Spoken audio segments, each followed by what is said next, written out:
നമസ്കാരം. അഞ്ജസ് ടീച്ചിങ് ആസ്പിരൻസിലേക്ക് ഏവർക്കും സ്വാഗതം. എല്ലാവർക്കും കേൾക്കാം എന്ന് കരുതുന്നു. അപ്പോൾ നമുക്ക് UP ഇന്റർവ്യൂ ബാച്ച് ആയിട്ട്, അതായത് നമ്മളുടെ പുതിയ ബാച്ച് ആയിട്ട് നമ്മൾ സ്റ്റാർട്ട് ചെയ്യുന്നത് ഇന്നാണ് അല്ലേ. അപ്പോൾ പുതിയ കുട്ടികളുണ്ട്, പഴയ ആളുകളുണ്ട്. പഴയവർക്ക് കുറച്ചുകൂടി ധാരണയുണ്ട്, പുതിയ ആളുകൾക്ക് വലിയ പിടുത്തമില്ല അല്ലേ. നിങ്ങൾ ജോയിൻ ആയിട്ട് വലിയ രീതിയിൽ നമ്മൾ ഗൂഗിൾ മീറ്റുകൾ വന്നിട്ടില്ല, ഡിസ്കഷൻസ് പാഠപുസ്തകവുമായി ബന്ധപ്പെട്ട രീതിയിലായിരുന്നു. അപ്പൊ ഇതെന്താണ് എന്നൊന്നും മനസ്സിലാക്കാനുള്ള സമയമായിട്ടില്ല. നിങ്ങളോട് പറയാനുള്ളത് ക്ഷമയോടെ കാത്തിരിക്കുക എന്നുള്ളതാണ്. ആ ട്രാക്കിലേക്ക് വരാൻ കുറച്ച് സമയം എടുക്കും. അപ്പൊ അത് നിങ്ങൾ അതുമായിട്ട് അഡ്ജസ്റ്റ് ചെയ്യാൻ ആദ്യം നിങ്ങൾക്ക് തോന്നും, എന്നേക്കാൾ നന്നായി സംസാരിക്കുന്നവരിവിടെയുണ്ട്, ഞങ്ങൾക്ക് അത്രത്തോളം പറ്റുമോ എന്നൊക്കെ ഉള്ള ടെൻഷൻസ് വരും. അതിനെയൊക്കെ ഓവർകം ചെയ്യുക എന്നുള്ളതാണ് എനിക്ക് ആദ്യമായിട്ട് നിങ്ങളോട് പറയാനുള്ളത്. അപ്പോൾ ഇവിടെ ഇരിക്കുന്ന പഴയ ആളുകൾ ആരും തന്നെ വന്നപ്പോൾ ഇങ്ങനെ ആയിരുന്നില്ല.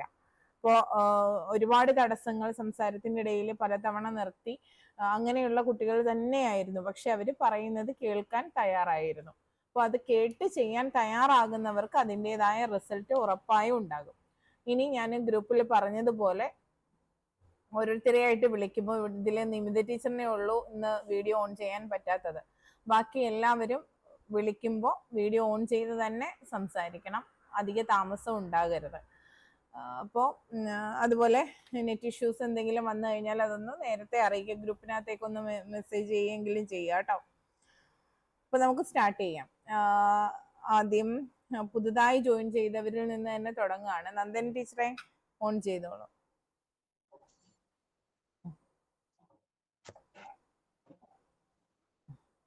ഹലോ, കേൾക്കാം ടീച്ചറെ. അപ്പൊ എന്തുകൊണ്ടാണ് ടീച്ചിങ് ആസ്പിരൻസിലേക്ക് വന്നത്? എന്തിനു വേണ്ടിയാണ് വന്നത്? ഞാൻ കുറെ യൂട്യൂബിൽ വീഡിയോ ഫോളോ ചെയ്യുമായിരുന്നു. അപ്പം എനിക്കും ഇപ്പം ഇന്റർവ്യൂവിന്റെ നല്ലൊരു ടെൻഷനും ഇങ്ങനെ ഫേസ് ചെയ്യുമെന്നുള്ള ഒരു പേടിയൊക്കെ ഉണ്ട്. അപ്പൊ ഒരു ബെറ്റർ ഓപ്ഷൻ ആയിട്ട് തോന്നി, ജോയിൻ ചെയ്യണമെന്ന് തോന്നി, അങ്ങനെ വന്നു. ഓക്കെ, ടീച്ചറിന് എന്താണ് വേണ്ടത് ഇവിടെ നിന്ന്? ഞാൻ ബിഎഡ് കഴിഞ്ഞതിന് ശേഷം എങ്ങും സ്കൂളിലൊന്നും വർക്ക് ചെയ്തിട്ടില്ല. അപ്പൊ നല്ലൊരു ലാഗ് എന്ന് വെച്ചാൽ ഒരു ഫേസ് ചെയ്യാൻ ഒരു ബുദ്ധിമുട്ടും കാര്യങ്ങളൊക്കെ ഉണ്ട്.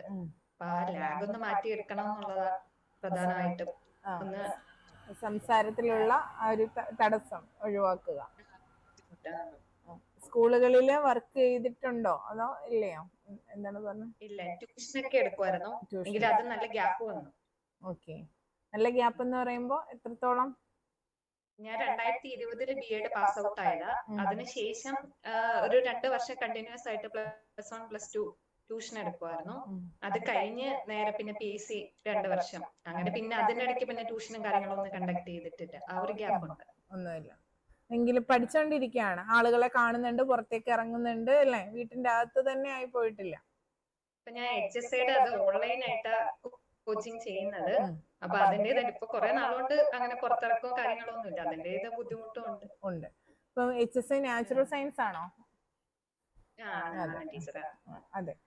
അപ്പോ ഞാൻ ആദ്യത്തെ ചോദ്യമാണ്, ഇനി ഞാൻ ചോദിക്കുന്ന ചോദ്യങ്ങളെ ഒരു ഇന്റർവ്യൂവർ ചോദിക്കുന്നതായി തന്നെ ഉൾക്കൊണ്ടുകൊണ്ട് സംസാരിക്കണം. തിരിച്ചിങ്ങോട്ട് അങ്ങനെയാണോ ഇങ്ങനെയാണോ അങ്ങനെ ഒന്നുമില്ല. ഒരു ചോദ്യം കേട്ട് കഴിഞ്ഞാൽ ചോദ്യത്തിന്റെ അകത്ത് നിന്ന് ഉത്തരം പറയാനായിട്ട് ശ്രമിക്കുക. ഞാൻ പറഞ്ഞു, ഇന്ന് മുഴുവൻ നിങ്ങളെ കുറിച്ച് തന്നെയാണ് ചോദ്യങ്ങൾ, പുറത്തുനിന്ന് കാര്യമായിട്ടൊന്നുമില്ല. നിങ്ങളെ കുറിച്ച് നിങ്ങൾക്ക് അറിയാവുന്ന കാര്യങ്ങളും സ്കൂളുമായിട്ട് ബന്ധപ്പെട്ട് നിങ്ങൾക്ക് അറിയാവുന്ന ആസ് എ ടീച്ചർ നിങ്ങൾ എന്താണ് എന്നുള്ള രീതിയിലേ ചോദിക്കുന്നുള്ളൂ, കാരണം തുടക്കമാണ്. അതുകൊണ്ട് ടീച്ചറിനെ എങ്ങനെയാണ് നോക്കിക്കാണുന്നത്? ടീച്ചർ എന്ന നിലയിൽ നന്ദന എന്ന അധ്യാപികയെ എങ്ങനെയാണ് നോക്കിക്കാണുന്നത്? പേഴ്സണലി എനിക്ക് എന്നെ പറ്റിയിട്ട് ആസ് എ ടീച്ചർ എന്ന് തോന്നിയിട്ടുള്ളത്, ഞാൻ ഒരു ടീച്ചർ എന്നുള്ള നിലയ്ക്ക് കുട്ടികളെ മോട്ടിവേറ്റ് ചെയ്യാനും കൂടുതൽ ഇൻസ്പയറിംഗ് ആയിട്ട് സംസാരിക്കാനും ശ്രമിക്കാറുണ്ട്. പിന്നെ മാക്സിമം ഇൻപുട്ട് അല്ലെങ്കിൽ കുറെ ഹാർഡ് വർക്ക് ചെയ്തിട്ടാണ് ഇപ്പൊ ഒരു ക്ലാസ് എടുക്കണമെങ്കിൽ തന്നെ അതിന് മുന്നേ നന്നായിട്ട് എനിക്ക് അറിയാവുന്ന സബ്ജക്ട് വെച്ചിട്ടാണെങ്കിലും അല്ലെങ്കിലും ആ വിഷയത്തെ പറ്റി മാക്സിമം കാര്യങ്ങൾ അറിഞ്ഞിട്ട് ക്ലാസ് എടുക്കണമെന്നുള്ള ഒരു അഭിപ്രായമുള്ള ആളും അതിന് ശ്രമിക്കുന്ന ഒരാളുമാണ്. മാക്സിമം എനർജിയില് എന്ന് വെച്ചാൽ നമ്മൾ എനർജറ്റിക് ആയാലല്ലേ നമ്മൾ പഠിക്കുന്ന കുട്ടികളും അതിന്റെ പകുതി അല്ലെങ്കിൽ അതിന്റെ ഒരു ഇരട്ടിയായിട്ട് നമുക്ക് തിരിച്ച് തരത്തുള്ളൂ. അപ്പൊ മാക്സിമം എനർജിയിൽ ക്ലാസ് എടുക്കാൻ വേണ്ടി ശ്രമിക്കുന്ന ഒരു അധ്യാപികയാണെന്ന് എനിക്ക് തോന്നിയിട്ടുണ്ട്. കഴിഞ്ഞു. ഓക്കെ, നമ്മളിങ്ങനെ ആൻസേഴ്സ് പറയുമ്പോൾ ഇവിടെ ഞാൻ ഓക്കെ എന്ന് പറയുന്നത് വരെയും നിങ്ങൾക്ക് പറയാൻ സമയമുണ്ട് കേട്ടോ. അവിടെ ഉണ്ടാവില്ല, പക്ഷെ ഇവിടെ അതുണ്ടാകും. കാരണം നിങ്ങളുടെ ഏറ്റവും നല്ല പോയിന്റ്സ് ഇങ്ങനെ പുറത്തേക്ക് വരണം. വന്നു കഴിഞ്ഞിട്ട് നമുക്ക് അതിനെ ഒന്ന് അരിച്ചെടുത്ത് അതിനകത്ത് ഏതൊക്കെ വേണം എന്നുള്ള രീതിയിലേക്ക് നമുക്ക് പോവാം. ഇപ്പൊ ആ തടസ്സമൊക്കെ ഒന്ന് പോയി ഒന്ന് സംസാരിക്കാൻ പറ്റുന്നുണ്ടോ, സൗണ്ട് എങ്ങനെയാണ് എന്നൊക്കെ ഉള്ളതാണ്. അപ്പൊ ഈ നന്ദൻ ടീച്ചറിനോട് സംസാരിച്ചതിൽ നിന്ന് സൗണ്ട് ഒക്കെ ഓക്കെയാണ്, നല്ല നന്നായി ഉച്ചത്തിൽ സംസാരിക്കാൻ പറ്റുന്നുണ്ട്, ഉച്ചാരണം വലിയ പ്രശ്നമില്ലാതെ പറ്റുന്നുണ്ട്. എവിടെയാണ് സ്ഥലം? ഞാൻ കൊല്ലം ജില്ലയില് കൊട്ടാരക്കരയ്ക്ക് കൊട്ടാരക്കരയ്ക്ക്, തലവൂര്. ഞാൻ അഞ്ചലാണ് കേട്ടോ, ആയൂർ അഞ്ചൽ. അപ്പോ അങ്ങനെ അപ്പോ ശബ്ദത്തിൽ പ്രശ്നമില്ല, നല്ല നല്ല ശബ്ദമാണ്. ക്ലാസ് എടുക്കുമ്പോഴും സംസാരിക്കുമ്പോഴും ഒക്കെ ഒരു കോൺഫിഡൻസ് വരുന്ന തരത്തിൽ തന്നെ ഫീൽ ചെയ്യുന്നു ആദ്യമേ. പിന്നെ ഉള്ളത് ഇനി പെട്ടെന്ന് ആ ചോദ്യം കേട്ടപ്പോൾ ഉള്ളൊരു പകപ്പുണ്ട്, അത് മനസ്സിലാക്കാതിരിക്കാൻ ടീച്ചർ ശ്രമിച്ചെങ്കിലും ആ ഒരു ചെറിയൊരു ശരിയാണോ എന്നുള്ള ഒരു രീതി അത് ഫീൽ ചെയ്തു, ബാക്കി വേറൊന്നുമില്ല. അപ്പോ നന്ദനയെ എങ്ങനെ നോക്കി കാണുന്നു, അല്ലെങ്കിൽ നന്ദന എന്ന അധ്യാപികയെ എങ്ങനെ നോക്കി കാണുന്നു എന്ന് ചോദിക്കുമ്പോൾ ഈ പറഞ്ഞതൊക്കെ ശരിയാണ്. അതിൽ കുട്ടികളെ ഉൾപ്പെടുത്തി കൂടി നമുക്ക് സംസാരിക്കാം. അതായത് എനിക്ക് എൻ്റെ മുന്നിലിരിക്കുന്ന മക്കളെ എൻ്റെ മക്കളായി കാണാനുള്ള കഴിവ് ഉള്ള ഒരാളാണ്, അവരെ നന്നായി കേൾക്കാൻ കഴിയുന്ന ഒരാളാണ് എന്ന രീതിയിൽ നമുക്ക് ആ ഒരു പോയിന്റും കൂടി ഉൾപ്പെടുത്തി നമ്മൾ സംസാരിക്കാൻ ശ്രമിക്കുക. അപ്പൊ കാരണം അതിൽ നിന്ന് കണക്ട് ചെയ്ത് നമുക്ക് മെന്ററിലേക്ക് കൊണ്ടുപോവാം.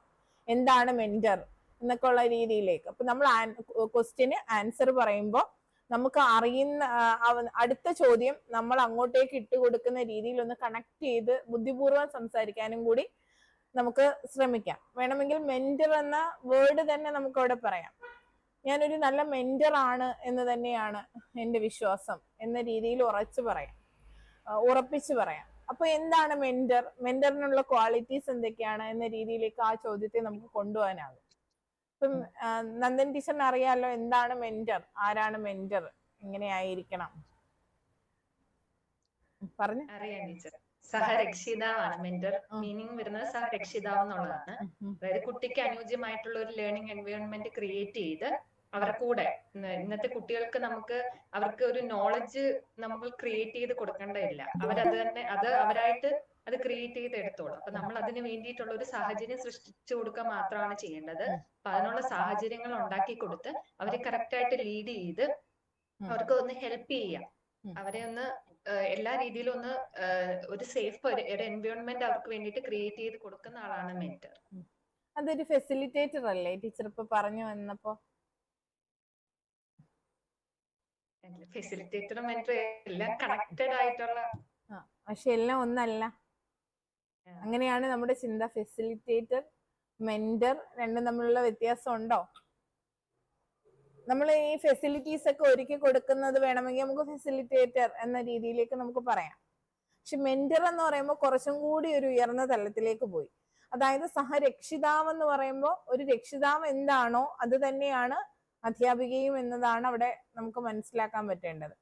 അപ്പം ഒരു രക്ഷിതാവിന്റെ അടുത്ത് കുട്ടി എത്രത്തോളം സുരക്ഷിതയാണോ അല്ലെങ്കിൽ സുരക്ഷിതനാണോ അതുപോലെ തന്നെ ആയിരിക്കണം അധ്യാപികയുടെ അടുത്തും. അതുപോലെ രക്ഷിതാവിനാണ് കുട്ടിയെ ഏറ്റവും നന്നായി മനസ്സിലാക്കാനാകുക. പ്രത്യേകിച്ച് അമ്മമാർക്കാണ് കുട്ടി തൻ്റെ ഉദരത്തിൽ പേറുന്ന നിമിഷം മുതൽ അവന്റെ താളങ്ങളും വ്യത്യാസങ്ങളും എല്ലാം അറിയുന്നതാണ് അമ്മ എന്ന് പറയുന്നത്. വലിയൊരു സങ്കല്പമാണ് അതല്ലേ. ആ അമ്മയെ പോലെ തന്നെയായിരിക്കണം നമ്മുടെ അധ്യാപകരും എന്ന കാഴ്ചപ്പാടിലാണ് മെന്റർ എന്ന് പറയുന്ന രീതി.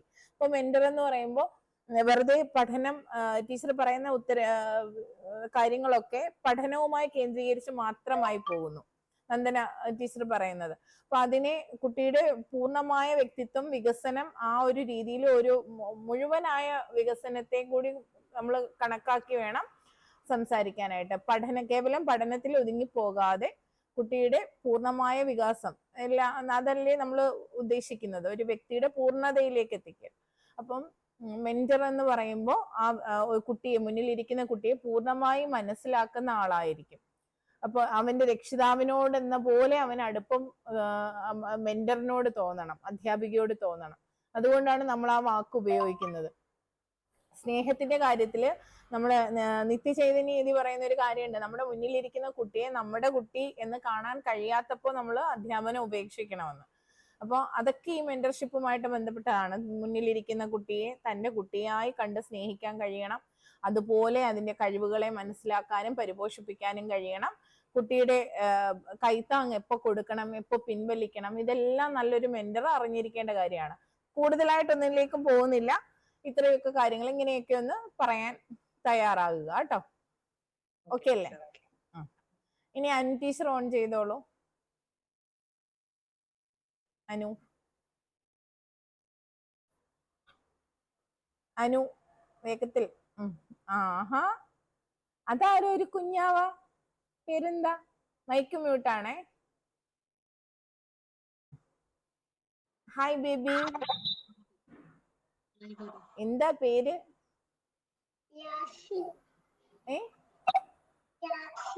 യാഷ്മിനോ? ആണോ? ഏത് ക്ലാസ്സിലാ? ബിഗ് ബോയ് ആണോ? ആണോ? അമ്മയുടെ കൂടെ പഠിക്കുവാണോ? അമ്മ പഠിക്കുന്നത് നോക്കിക്കോണേ. ഓക്കെ, അപ്പൊ ശരി. ടീച്ചറെ, അനു ടീച്ചറെ, അധ്യാപിക എന്ന നിലയിൽ അല്ലെങ്കിൽ ടീച്ചർ അനു എന്ന വ്യക്തിയുടെ ശക്തി എന്താണ്? നമ്മുടെ ബയോഡേറ്റയിലുള്ള ഒരു കോളമാണ് ശക്തിയും ദൗർബല്യവും. പോസിറ്റീവ്സ് ആണ് ഉദ്ദേശിക്കുന്നത്.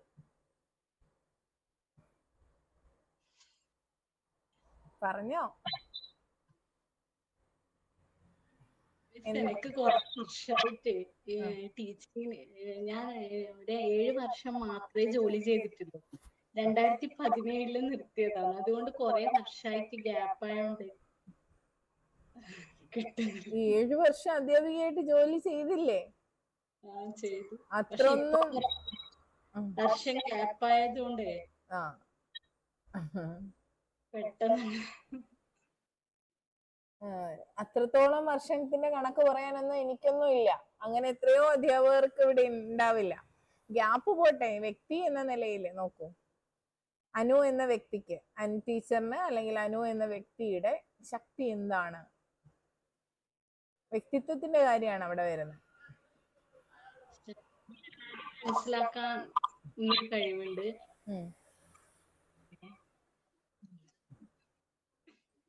ഒരു പോസിറ്റീവ് ഇല്ലാത്ത ആളാണോ? തോന്നത്തില്ലേ ഇത്ര ആലോചിച്ച? അമ്മ കഥ പറഞ്ഞു തരുമോ യാശ്വിൻ? കൂടെ കളിക്കുവോ? ആണോ? ബെസ്റ്റ് ഫ്രണ്ട് ആണോ അമ്മ? ആണോ? ഒരാളെ ഉള്ളോ ടീച്ചറെ? അല്ലല്ല, മൂത്തള് 8ാം ക്ലാസ്സിലായി. 8ലാണ്. ഓക്കെ. അപ്പൊ ആളെ വിളിച്ച ചിലപ്പോ ആള് പറഞ്ഞു തന്നേനെ അമ്മയുടെ പോസിറ്റീവ്സ് എന്തൊക്കെയാണെന്ന് അല്ലേ? അപ്പം പിന്നെ കുട്ടികളെ മനസ്സിലാക്കാനുള്ള കഴിവൊക്കെ പോസിറ്റീവ് ആണ് അല്ലേ? മറ്റുള്ളവരെ മനസ്സിലാക്കാനുള്ള കഴിവ്, എമ്പതി ആണോ സിമ്പതി ആണോ വേണ്ടേ? എന്താ ഡിഫറൻസ്? ആ ടോണിൽ എനിക്ക് മനസ്സിലായി. അത് ഡിഫറൻസ് എത്ര ബോധ്യമില്ലാന്ന്. നമ്മള് ആൻസർ പറയുമ്പോ തന്നെ നമുക്ക് അറിയാൻ പറ്റും, സെൻസ് ചെയ്യാൻ പറ്റും. അറിഞ്ഞ് പറയുന്നത്, അറിയാതെ പറയുന്നത്, തട്ടിക്കൂട്ടി പറയുന്നത്, പിടിക്കപ്പെടാതിരിക്കാൻ വേണ്ടി പറയുന്നത്, ഇതെല്ലാം നമുക്ക് മനസ്സിലാവും. ഒന്നുമില്ല, വലിയ വ്യത്യാസമില്ല. സിമ്പതി എന്ന് പറയുമ്പോൾ നമ്മള് ഒരു അപകടം കണ്ടു അല്ലെങ്കിൽ എന്തെങ്കിലും ഒരു കാര്യം കണ്ടപ്പോ അയ്യോ കഷ്ടമായി പോയി എന്ന് പറഞ്ഞ് നമ്മൾ ജസ്റ്റ് പാസ് ചെയ്ത് പോവുകയാണ്. അവിടെ അയാൾക്കും ഗുണമില്ല, നമ്മൾ ജസ്റ്റ് നമ്മുടെ ഒരു സെക്കൻഡ് എടുത്ത് അയ്യോ കഷ്ടം എന്ന് പറഞ്ഞു നമ്മൾ പോയി. പക്ഷെ എമ്പതി എന്ന് പറയുമ്പോൾ അങ്ങനെയല്ല, അത് നമ്മളെ ഹോണ്ട് ചെയ്യും. അയാളുടെ ആ പ്രശ്നത്തെ പരിഹരിക്കുന്നത് വരെ നമുക്ക് ആ ഒരു ഫീല് നമ്മളുടെ മനസ്സിൽ ഉണ്ടാവും. നമ്മൾ നമ്മളുടെ പ്രശ്നമായി അത് കണ്ട് അത് പരിഹരിക്കും. അപ്പൊ അപകടമാണെങ്കിൽ അയാളെ സഹായിക്കും അല്ലെ? അല്ല മറ്റൊരു വിഷയം, ഒരാളുടെ വിഷമം നമ്മൾ കേൾക്കുകയാണെങ്കിൽ അതിന്റെ പരിഹാരം നമ്മൾ കണ്ടെത്തും. അതാണ് എമ്പതി എന്ന് പറയുന്നത്. അപ്പൊ ഏതാണ് നമുക്ക് വേണ്ടത്? എമ്പതി തന്നെയാണ്. ഇനി ധൈര്യമായിട്ട് പറഞ്ഞൂടെ? എനിക്ക് ആരുടെ സിമ്പതി വേണ്ടെന്ന് നമ്മൾ പറയത്തില്ലേ? സിമ്പതി കൊണ്ട് ഒരു കാര്യമില്ല അല്ലെ? എമ്പതിയാണ് വേണ്ടത്. അപ്പൊ അത് അത്രയേ ഉള്ളൂ. അപ്പൊ ഞാൻ നല്ല എമ്പതി ഉള്ള ഒരാളാണ് എന്നൊക്കെ പറയാം അല്ലെ? കൂടുതൽ പോസിറ്റീവ്സ് കണ്ടെത്തണം. അങ്ങനെയാണെങ്കിൽ ആനി ടീച്ചറിന്റെ നെഗറ്റീവ് ഒന്ന് പറഞ്ഞേ. നെഗറ്റീവ് ഓവർ തിങ്കിങ് ആണ്. അമിത ചിന്ത. പിന്നെ ആങ്സൈറ്റിയും കൂടുതലാണ്. ആങ്സൈറ്റി കൂടുതലാണ് അല്ലെ? ആങ്സൈറ്റിയുടെ മലയാളം എന്താണ്? ഉത്കണ്ഠ. ഉത്കണ്ഠ കൂടുതലാണ്. എന്താണ് ഈ ഉത്കണ്ഠയുടെ റീസൺ? ഏത് തരത്തിലാണ് അത് വരിക? ആത്മവിശ്വാസക്കുറവ് കൊണ്ടുള്ള ഉത്കണ്ഠയാണോ, അല്ലെങ്കിൽ എല്ലാം നെഗറ്റീവായിട്ട് വരും എന്നുള്ള അങ്ങനെയാണോ? എന്താണ്? ആത്മവിശ്വാസക്കുറവ് കൊണ്ടുള്ളതാണ്. ആണല്ലേ? സംസാരത്തിൽ നിന്ന് എനിക്ക് ഫീൽ ചെയ്തു ഒരുപാട് പോസിറ്റീവ്സ് ഉള്ള ആളായിട്ടാണ് എനിക്ക് തോന്നുന്നത്. പക്ഷെ സ്വയം അതിലൊരു വിശ്വാസക്കുറവ് ഫീൽ ചെയ്യുന്നു. അതുകൊണ്ടാണ് ഞാൻ ഇങ്ങനെ എടുത്ത് അങ്ങോട്ടേക്ക് കൊണ്ടുവന്നത് കേട്ടോ. അപ്പം ഇനി ഇരുന്ന് എല്ലാവരും ചെയ്യേണ്ട കാര്യമാണ്, നിങ്ങളുടെ പോസിറ്റീവ്സും നെഗറ്റീവ്സും ഒരു 5 എണ്ണം വീതം എഴുതി വെക്കണം. ഏത് സമയം അപ്പൊ ഞാൻ ചോദിക്കും, ഇടയ്ക്ക് ഇങ്ങനെ ചോദിക്കുമ്പോൾ പെട്ടെന്ന് എനിക്ക് പറഞ്ഞു തരാൻ പറ്റണം എന്റെ പോസിറ്റീവ്സ്. അപ്പൊ നമ്മൾ നമ്മുടെ ഉള്ളിലേക്ക് അത്രത്തോളം നോക്കിയാലേ, അതുകൊണ്ടാണ് ഞാൻ നേരത്തെ ടോപ്പിക്ക് പോലും ഞാൻ നിങ്ങളെ കുറിച്ചാണ് പറയുന്നതെന്ന് പറഞ്ഞത് പോലും നമുക്ക് ഈ ഒരു തടസ്സം വരാതിരിക്കാൻ കോൺഫിഡൻസ് ആയിട്ട് പറയാൻ വേണ്ടിയിട്ടാണ്. അപ്പോ നമുക്ക് നമ്മളെ കുറിച്ച് തന്നെ കവർ ചെയ്യാൻ മാസങ്ങൾ വേണ്ടി വരും, നമ്മളെ മനസ്സിലാക്കി എടുക്കാൻ. കാരണം നമ്മൾ നമ്മളെ കുറിച്ച് ചിന്തിക്കുന്നില്ല. ഇപ്പൊ നമുക്ക് ചിന്തിക്കാൻ കുട്ടികളുണ്ട്, അല്ലെങ്കിൽ ഹസ്ബൻഡ് ഉണ്ട്, ഫാമിലി ഉണ്ട്, അല്ലെങ്കിൽ വിവാഹം കഴിയാത്തവർക്ക് പഠിത്തമുണ്ട് അല്ലേ, ജോലി കിട്ടുന്നത് വരെയുള്ള ചിന്ത. നമുക്ക് നമ്മളെ കുറിച്ച് ചിന്തിക്കാൻ ടൈമില്ല, അത് കണ്ടെത്തണം കേട്ടോ. ആ സമയം ഇനി കണ്ടെത്തുക, നമ്മളെ കുറിച്ച് അനലൈസ് ചെയ്യുക, എന്തൊക്കെയാണ് നമ്മളുടെ ഫോൾട്ട്, എന്തൊക്കെയാണ് പോസിറ്റീവ്സ്. ഇത് മസ്റ്റായിട്ട് നിങ്ങൾ നോട്ട് ചെയ്ത് വെക്കേണ്ട ഒന്നാണ്. അതുപോലെ നിങ്ങളുടെ പഴയ ഇഷ്ടങ്ങളെ കണ്ടെത്തി, ആ പഴയ ഇഷ്ടങ്ങൾ എന്താണ്, പഴയ നിങ്ങൾ എന്താണ് എന്നുള്ളത് അത് ഞാൻ ചോദ്യമായിട്ട് തരും നിങ്ങൾക്ക്. അപ്പൊ നിങ്ങൾക്ക് വിശദീകരിക്കേണ്ടി വരും. നിങ്ങൾ ആദ്യം എന്തായിരുന്നു നിങ്ങളുടെ ഇഷ്ടം, നിങ്ങളുടെ കൗമാരത്തിൽ എങ്ങനെയാണ് അല്ലേ. അപ്പൊ ആ ഒരു ഇഷ്ടങ്ങളൊക്കെ നമ്മളുടെ പല റീസൺസ് കൊണ്ട് നമ്മുടെ കയ്യിൽ നിന്ന് പോയിട്ടുണ്ട്. പക്ഷെ അതൊക്കെ നമ്മൾ ചെകഞ്ഞെടുത്തെങ്കിലേ നമുക്ക് നമ്മുടെ ഹോബിയൊക്കെ നന്നായിട്ട് ഫില്ല് ചെയ്യാൻ പറ്റും. ആ ഹോബി ക്രിയേറ്റ് ചെയ്തെടുക്കാനൊക്കെ ഉള്ള സമയമുണ്ട്. അപ്പൊ അനി ടീച്ചർ കോൺഫിഡന്റ് ആയിട്ടിരിക്കുക, അത്രേ എനിക്ക് പറയാനുള്ളൂ. ഈ ഗ്യാപ്പ്, നെഗറ്റീവ്സ് എല്ലാം ഉള്ളിൽ നിന്ന് എടുത്തങ്ങ് കളയുക. ഒരു പരിചയം ഇല്ലാത്ത ആളുകളാണ് ഏറ്റവും നന്നായിട്ട് നമ്മുടെ ഇന്റർവ്യൂ അറ്റൻഡ് ചെയ്തിട്ടുള്ളത്. അതിനൊരു റീസൺ എന്ന് പറയുന്നത് അവർക്ക് അവരെ കുറിച്ച് ബോധം ഉണ്ടായിരുന്നു, എനിക്ക് ഇന്ന പരിമിതികളുണ്ട്, പക്ഷെ അത് കുഴപ്പമില്ല, ഞാനത് ഓവർകം ചെയ്ത് മുന്നോട്ട് വരാൻ തയ്യാറാണ്, എന്നെ കൊണ്ട് പറ്റും. ആ ആത്മവിശ്വാസത്തിൽ വേണം ഇനി സംസാരിക്കാൻ. വോയിസ് ഒക്കെ ഞാൻ ഇനി ശ്രദ്ധിക്കും, നല്ല കോൺഫിഡന്റ് ആയിട്ടുള്ള വോയിസ് ആയിരിക്കണം. ശ്രമിക്കാന്നൊരു കാര്യമില്ല, ചെയ്യും കേട്ടോ. അപ്പം ഇടുന്ന വോയിസുകൾ നല്ല കോൺഫിഡന്റ് ആയിട്ട് ഇരിക്കണം. നമുക്ക് ആ ക്ഷീണം ഫീൽ ചെയ്യരുത്. നമ്മള് പിന്നെ ഈ വളരെ സൈലന്റ് ഒക്കെ ആയിട്ടുള്ള ആളുകൾ സംസാരിക്കുമ്പോൾ അവരൊന്ന് നീട്ടി ഇങ്ങനെ സംസാരിക്കും. അത് കേൾക്കുമ്പോൾ നമുക്കറിയാം, അയ്യോ പാവം ഒരു വ്യക്തി. നമുക്ക് അത് വേണ്ട. ആ പാവം എന്ന് പറയുന്നതേ ഒരു ട്രാപ്പാണ് എപ്പോഴും, ലൈഫിലാണെങ്കിലും അധ്യാപനത്തിലാണെങ്കിലും. അത് വരരുത്. നമ്മൾ നല്ല ബോൾഡ് ആണ് എന്നുള്ള രീതിയിൽ തന്നെ നമ്മളുടെ ടോൺ പോലും ആ തരത്തിൽ വരണം. അപ്പൊ നന്നായി പ്രാക്ടീസ് ചെയ്തോളൂ, നന്നായി സംസാരിക്കുക. കുട്ടികളോടും ഒക്കെ എപ്പോഴും മൈൻഡിൽ ഇതിട്ടിട്ട് ചോദ്യങ്ങൾ സ്വയം അറ്റൻഡ് ചെയ്ത് കണ്ണാടിയിൽ നോക്കിയൊക്കെ സംസാരിക്കാം. പിന്നെ ഒന്നും വേണ്ട, നിങ്ങൾക്ക് തോന്നുന്ന സമയത്ത് ഗ്രൂപ്പ് ഉപയോഗിക്കാം. തോന്നുമ്പോൾ ഞാൻ ഇന്ന് എന്നെ ഒന്ന് ഇൻട്രൊഡ്യൂസ് ചെയ്യാണ്, സെൽഫ് ഇൻട്രൊഡക്ഷൻ പറയാൻ പോവാണ് എന്നൊക്കെ പറഞ്ഞിട്ട് നിങ്ങൾ പറഞ്ഞു. ഇവിടെ ഒന്നും ആരും ഒന്നും പറയില്ല കേട്ടോ. എത്ര വേണമെങ്കിലും പറഞ്ഞ് പ്രാക്ടീസ് ചെയ്യാൻ നമുക്ക് ഗ്രൂപ്പ് ഉണ്ട്. ഓക്കെ. അങ്ങനെയാണെങ്കിൽ ഇനി ഹൃദ്യ ടീച്ചറെ ഒന്ന് ഓൺ ചെയ്തോളൂ. ഹൃദ്യ, ഓക്കെ. കേൾക്കാം. എവിടെയാണ് സ്ഥലം? കണ്ണൂർ ജില്ലയിലെ ശ്രീകണ്ഠാപുരം. ഓക്കെ. അവിടെ തന്നെയാണോ, സ്വന്തം സ്ഥലം തന്നെയാണോ, അതോ ജോലി മറ്റു കാര്യങ്ങൾ അങ്ങനെ എത്തിയതാണോ? സ്ലാങ്ങിൽ പിടിക്കാൻ പറ്റുന്നില്ല, അതുകൊണ്ടാ ചോദിച്ചേ. ഇരിക്കണം. ഓക്കെ. എന്റെ ഹസ്ബൻഡിന്റെ ഇവിടെ ചേട്ടന്റെ വൈഫ് കണ്ണൂരിൽ നിന്നാണ്. ചേച്ചിയുടെ സംസാരത്തിൽ മനസ്സിലാവില്ല, പക്ഷെ കണ്ണൂര് വരുമ്പോ കണ്ണൂരുകാരുടേതായ ഒരു ഭാഷയുണ്ടല്ലോ, അവര് താഴെ ചൊവ്വ ഭാഗമാണ്, താഴെ ചൊവ്വ. കണ്ണൂർ തന്നെ മെയിൻ. ആ അതെ അതെ, അതാണ് ഞാൻ പറഞ്ഞ പിടിക്കാൻ പറ്റുന്നില്ല. നന്നായിരിക്കട്ടെ, അങ്ങനെ വേണം. ഓക്കെ, അപ്പം ടീച്ചറിന്റെ ശക്തി എന്താണ്? ഹൃദ്യയുടെ ശക്തി എന്താണ്? ഹൃദ്യയുടെ ശക്തി എനിക്ക് തോന്നുന്നത് കോൺഫിഡൻസ് ആയിട്ട് സംസാരിക്കാം. കുട്ടികളുമായിട്ട് സംസാരിക്കുമ്പോൾ കോൺഫിഡൻസ് ആയിട്ട് അവരുമായിട്ട് ഇന്ററാക്ട് ചെയ്യാൻ വേണ്ടി പറ്റുന്നുണ്ട് എന്നുള്ളതാണ് തോന്നുന്നത് എനിക്ക് ഏറ്റവും കോൺഫിഡൻസ് ആയിട്ടുള്ളത്. പിന്നെ കാര്യങ്ങൾ കൺവേ ചെയ്യാൻ വേണ്ടിയിട്ട് എനിക്ക് അധികം ബുദ്ധിമുട്ടേണ്ടി വരില്ല. പ്രത്യേകിച്ച് കുട്ടികളുമായിട്ട് സംസാരിക്കുന്നത് ഇമോഷണൽ അറ്റാച്ച്മെന്റ് കുട്ടികളുമായിട്ടാണ് എനിക്ക് കുറച്ച് കൂടുതലുള്ളത്. അപ്പൊ അത് ടീച്ചിങ്ങിന് എനിക്ക് കുറെ ഉപകാരപ്പെട്ടിട്ടുണ്ട്. അതുപോലെ തന്നെ സബ്ജക്ട് വൈസ് ആയാലും കുട്ടികൾക്ക് വേണ്ടി എത്രത്തോളം സബ്ജക്ട് അവർക്ക് എത്തിക്കാൻ പറ്റുമോ അതിനുവേണ്ടി ഞാൻ മാക്സിമം എഫേർട്ട് എടുക്കാൻ ഞാൻ റെഡിയാണ്. അപ്പൊ അത് എനിക്ക് ശക്തിയായിട്ട് ഞാൻ കാണുന്നുണ്ട്. പക്ഷെ ഈ ശക്തിയൊക്കെ പറഞ്ഞപ്പോഴും ഒരു ചിരി വന്നില്ല മുഖത്തൊരു, ആ ശബ്ദത്തിലൊന്നും ഒരു പ്രസന്നത ഉണ്ടായിരുന്നില്ല. ലാസ്റ്റ് വന്ന് ആ തീരാറായല്ലോ എന്നുള്ള ഒരു സൗണ്ട് വന്നു. അല്ലാതെ പറയുമ്പോൾ വളരെ ഹാപ്പി ആയിട്ട് സംസാരിക്കുമ്പോ കേട്ടോ, മുഖം ചിരി മങ്ങുകയേ ചെയ്യരുത്. സംസാരിക്കുമ്പോൾ നമ്മൾ ചിരിച്ചുകൊണ്ട് നന്നായി അവരെ നോക്കി, കണ്ണിലേക്ക് നോക്കി ചിരിച്ചുകൊണ്ട് പ്ലസന്റ് ആയിട്ട് നല്ല ചിരിയും നല്ല ഫേസും ഒക്കെയാണ്. അപ്പൊ അതിനെ മാക്സിമം യൂസ് ചെയ്ത് തന്നെ സംസാരിക്കുക. കോൺഫിഡന്റ് ആയിട്ട് നന്നായിട്ട് നമ്മൾ ആത്മവിശ്വാസമൊക്കെ പറയുമ്പോൾ നമ്മൾ നെർവസ് ആണെന്ന് തോന്നരുത് അല്ലേ? നമ്മുടെ ശബ്ദത്തിൽ, നമ്മളുടെ ഫേസിൽ ഒരു നെർവസ്നെസ്സോ അല്ലെങ്കിൽ ഒരു നെഗറ്റിവിറ്റിയോ ഫീൽ ചെയ്യാൻ പാടില്ല. ആത്മവിശ്വാസം ഉള്ള ഒരാള്, ഞാൻ നല്ല ആത്മവിശ്വാസമുള്ള ആളാണ്, കുട്ടികളെ നന്നായി മനസ്സിലാക്കാൻ എനിക്ക് കഴിയുന്നുണ്ട്, അവരുടെ വൈകാരികതയെ അല്ലെങ്കിൽ ഇമോഷൻസിനെ എനിക്ക് പെട്ടെന്ന് മനസ്സിലാക്കാനാകും. ഇതൊക്കെ നമ്മൾ പറയുമ്പോൾ ഇങ്ങനെ മുഖം ഫേസ് ഡിമ്മായി പോയാൽ അത് വളരെ നെഗറ്റീവാണ്. ചുമ്മാ പറയുകയാണ്, ഒരു ആത്മാർത്ഥത ഇല്ലാതെ പറയുകയാണെന്ന് വരും. അപ്പൊ അതൊക്കെ കോൺഷ്യസ് ആയിട്ട് സംസാരിക്കുക. അതാണ് ഞാൻ എപ്പോഴും നിങ്ങളോട് വോയിസിൽ ഞാൻ മുമ്പുള്ളവരോടൊക്കെ പറഞ്ഞിട്ടുണ്ട്. നമ്മൾ സംസാരിക്കുമ്പോൾ ലിപ്പ് ഇങ്ങനെ വൈഡായിട്ട് ഒന്ന് ചിരിക്കുന്ന പൊസിഷനിൽ തന്നെ സംസാരിക്കുക എന്ന് പറയാറുണ്ട്.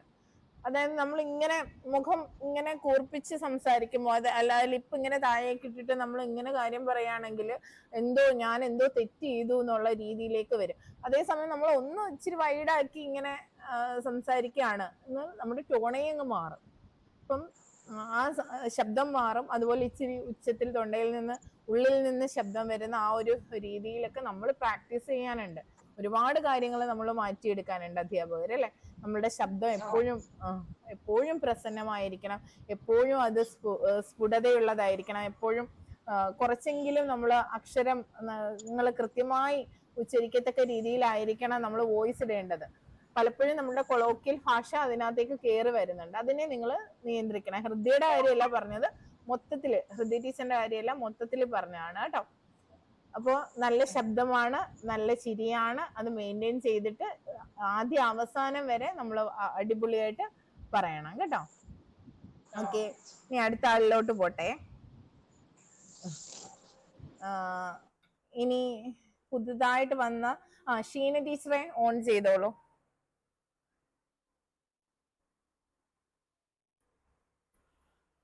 ഷീന, ഓക്കെ, സുഖാണോ? സ്ഥലം എവിടെയാണ്? സ്ഥലം അഞ്ചൽ. അഞ്ചലാണോ? അഞ്ചൽ എവിടെയാ? അഞ്ചൽ തടിക്കാട്. തടിക്കാട്, ഓക്കെ. സ്കൂളിന്റെ അടുത്താണോ AKM അതോ? സ്കൂളിനടുത്ത്. ഒരു ഏരിയ. ഞാൻ പനച്ചവിള ഭാഗമാണ്. ഓക്കെ, അങ്ങനെയാണെങ്കിൽ അടുത്താണോ? പമ്പ് കഴിഞ്ഞ് കുരിശുമുക്ക് കടക്കൽ റൂട്ട്. അവിടെ ഒരു സ്വാതി അറിയാമോ? സ്വാതി അറിയാം. സ്വാതിയുടെ കൂടെ പഠിച്ചാണോ? എന്റെ കൂടെ പഠിച്ചതാ. ആണോ? ആ സ്വാതി ആയിരിക്കത്തില്ലല്ലോ, സ്വാതി ബിഎഡ് വേറെ ആയിരിക്കും. ഡാൻസ് ചെയ്യുന്ന ഒരു സ്വാതി, ക്ലാസിക്കൽ ഡാൻസ് ഒക്കെ ചെയ്യുന്ന. അയ്യോ, അറിയില്ലടാ. പറഞ്ഞ അല്ലെങ്കിൽ കണ്ട അറിയായിരിക്കും. ഓക്കെ, അങ്ങനെയാണെങ്കിൽ ഷീന ടീച്ചറിന്റെ ദൗർബല്യം എന്താണ്? എന്റെ ദൗർബല്യം പിന്നെ ഞാൻ സാധാരണയായിട്ട് എഴുതുന്നത് എമ്പതി ഉം, അപ്പോ ഉം, പക്ഷെ അത് എമ്പതി ദൗർബല്യമാണോ ഉം. സ്ട്രെങ്ത് ആണോ എന്നൊരു ഡൗട്ട്. പറയുന്ന കാര്യം പൂർത്തിയാക്കണേ. എനിക്ക് കാര്യം മനസ്സിലായി, പക്ഷെ ഞാൻ ഇങ്ങനെ ഇരിക്കും, കാരണം ആ സെന്റൻസ് കംപ്ലീറ്റ് ആക്കണം. പറയുന്ന കാര്യം നമ്മൾ എന്ത് ചെയ്യണം, ബാക്കി അവർക്ക് അറിയാലോ എന്ന രീതിയിൽ നിർത്തരുത്. ഞാൻ സാധാരണ എമ്പതി എന്നാണ് എഴുതുന്നത്. ആ എമ്പതി ശക്തിയാണോ ദൗർബല്യമാണോ എന്നൊരു സംശയം. അതല്ലേ ഉദ്ദേശിച്ചേ? അതിന്റെ എത്രയെടുത്ത് നിർത്തിന്ന് ആലോചിച്ച് നോക്കി. സാരമില്ല. അപ്പൊ എമ്പതി അത് നമുക്ക് ഏത് തരത്തിൽ വേണമെങ്കിലും ആകാം, പക്ഷെ നമുക്കത് പറയാൻ പറ്റുക എന്നുള്ളതാണ്. ടീച്ചർ എന്തുകൊണ്ട് അതിനെ ദൗർബല്യമായി എഴുതി എന്നത് ടീച്ചറിന് പറയാൻ പറ്റണം. ഇപ്പൊ സ്നേഹം ഒരു നെഗറ്റീവായിട്ടും നമുക്ക് പറയാം, പോസിറ്റീവായിട്ടും പറയാം. സ്നേഹം നല്ലത് തന്നെയാണ്, പക്ഷെ ആ സ്നേഹം നമ്മളെ വേദനിപ്പിക്കുന്നുണ്ടെങ്കിൽ അതിനെ നമുക്ക് ദൗർബല്യമായിട്ടും പറയാം. അമിതമായ സ്നേഹം, മറ്റുള്ളവരോടുള്ള അമിതമായ സ്നേഹം അതെന്നെ പലപ്പോഴും വിഷമത്തിലേക്ക് കൊണ്ടെത്തിക്കാറുണ്ട് എന്ന് പൂർണ്ണമായി നമ്മൾ എഴുതി വെച്ചാൽ അത് കംപ്ലീറ്റ് ആയി, ആ സെന്റൻസ് അവിടെ കംപ്ലീറ്റ് ആയി. മറിച്ച് പലരും ചെയ്യുന്നത് ബയോഡേറ്റയിൽ ദൗർബല്യം എഴുതൂ എന്ന് പറയുമ്പോൾ ഇപ്പൊ ടീച്ചർ പറഞ്ഞ പോലെ എമ്പതി മാത്രം എഴുതി വെച്ചാൽ എമ്പതി എങ്ങനെ ദൗർബല്യം ആവും അല്ലേ? ടീച്ചറിന് തന്നെ ഡൗട്ട് തോന്നുന്നു, ഇത് പോസിറ്റീവ് ആണോ നെഗറ്റീവ് ആണോ എന്ന്. അപ്പൊ ഇന്റർവ്യൂവറിനും അതേ സംശയം വരാം. ഒരിക്കലും അവര് നമ്മളോട് എടുത്ത് അതെന്താ എങ്ങനാന്ന് ചോദിക്കാൻ ഇടയാക്കരുത്, അവ്യക്തത കൊണ്ട് ചോദിക്കാൻ ഇടയാക്കരുത്. ക്വസ്റ്റ്യൻ ആയിട്ട് അവർക്ക് ചോദിക്കാൻ വേണ്ടിയിട്ടാണ് നമ്മൾ ബയോഡേറ്റ ഫില്ല് ചെയ്യുന്നത്. പക്ഷെ ഒരു അവ്യക്തത നമ്മൾ കാരണം ബയോഡേറ്റയിൽ അവ്യക്തമായി എഴുതിയിട്ട് അതെന്താ അങ്ങനെ എന്നുള്ള രീതിയിലേക്ക് ചോദിക്കാതെ എന്തുകൊണ്ടാണ് എമ്പതി ടീച്ചറിന്റെ ദൗർബല്യമായിട്ട് മാറുന്നത് അങ്ങനെ ചോദിക്കണം. അപ്പൊ ഞാൻ ചോദിച്ചിരിക്കുകയാണ്, ഉത്തരം പറഞ്ഞു. ഇപ്പൊ നമ്മള് അധ്യാപന രംഗത്ത് നോക്കുമ്പോൾ എമ്പതി എന്ന് പറയുന്നത് ഒരു പോസിറ്റീവ് ക്വാളിറ്റി ആയിട്ടാണ് ഞാൻ ഇപ്പൊ മനസ്സിലാക്കിയത്. അപ്പൊ ഞാൻ വേറൊരു ദൗർബല്യം പറയാം. ഓക്കെ ഓക്കെ ആയിക്കോട്ടെ. എന്റെ ഒരു ദൗർബല്യം എന്ന് പറയുന്നത് എല്ലാ കാര്യങ്ങളും വളരെ സൂക്ഷ്മമായിട്ട് ചെയ്യാന്നുള്ളതാണ്. അപ്പൊ ഈ സൂക്ഷ്മമായിട്ട് ചെയ്യുന്നത് എങ്ങനെ ദൗർബല്യമാവെന്ന് വെച്ചാല് കൂടുതൽ സമയം നമ്മള് പല കാര്യങ്ങളിലും ചിലവഴിക്കുന്നത് പോലെ തോന്നും. അപ്പോ അത് കാരണം ആവശ്യമില്ലാതെ നമ്മുടെ സമയം ഒരുപാട് നഷ്ടപ്പെടും. അതുകൊണ്ട് അങ്ങനെ ആവശ്യമില്ലാതെ കൂടുതൽ സമയം ഇങ്ങനെ സൂക്ഷ്മമായ കാര്യങ്ങളിൽ ചിലവഴിക്കുന്നത് എന്റെ ഒരു ദൗർബല്യമായിട്ട് ഞാൻ കാണുന്നു. ഓക്കെ. പിന്നെ നന്നായിട്ട് ബ്രീത്ത് വിട്ടെ, ശ്വാസം വിട്ടെ. ആ മനസ്സിലുള്ള ആ ഒരു ഭാരവും ടെൻഷനും എല്ലാം അങ്ങ് പോട്ടെ. ഇവിടെ നമ്മൾ മാത്രമേ ഉള്ളൂ, നമ്മുടെ സ്ഥലമാണത്. ഇവിടെ ഇന്റർവ്യൂ ബോർഡ് അംഗമായി കാണണം എന്ന് പറയുന്നത് ചോദ്യങ്ങളെയാണ്, എന്നെയല്ല. നമ്മൾ പറയുന്ന ചോദ്യം ഒരു ഇന്റർവ്യൂ ബോർഡ് അംഗം ചോദിച്ചാൽ എങ്ങനെ ആൻസർ പറയും.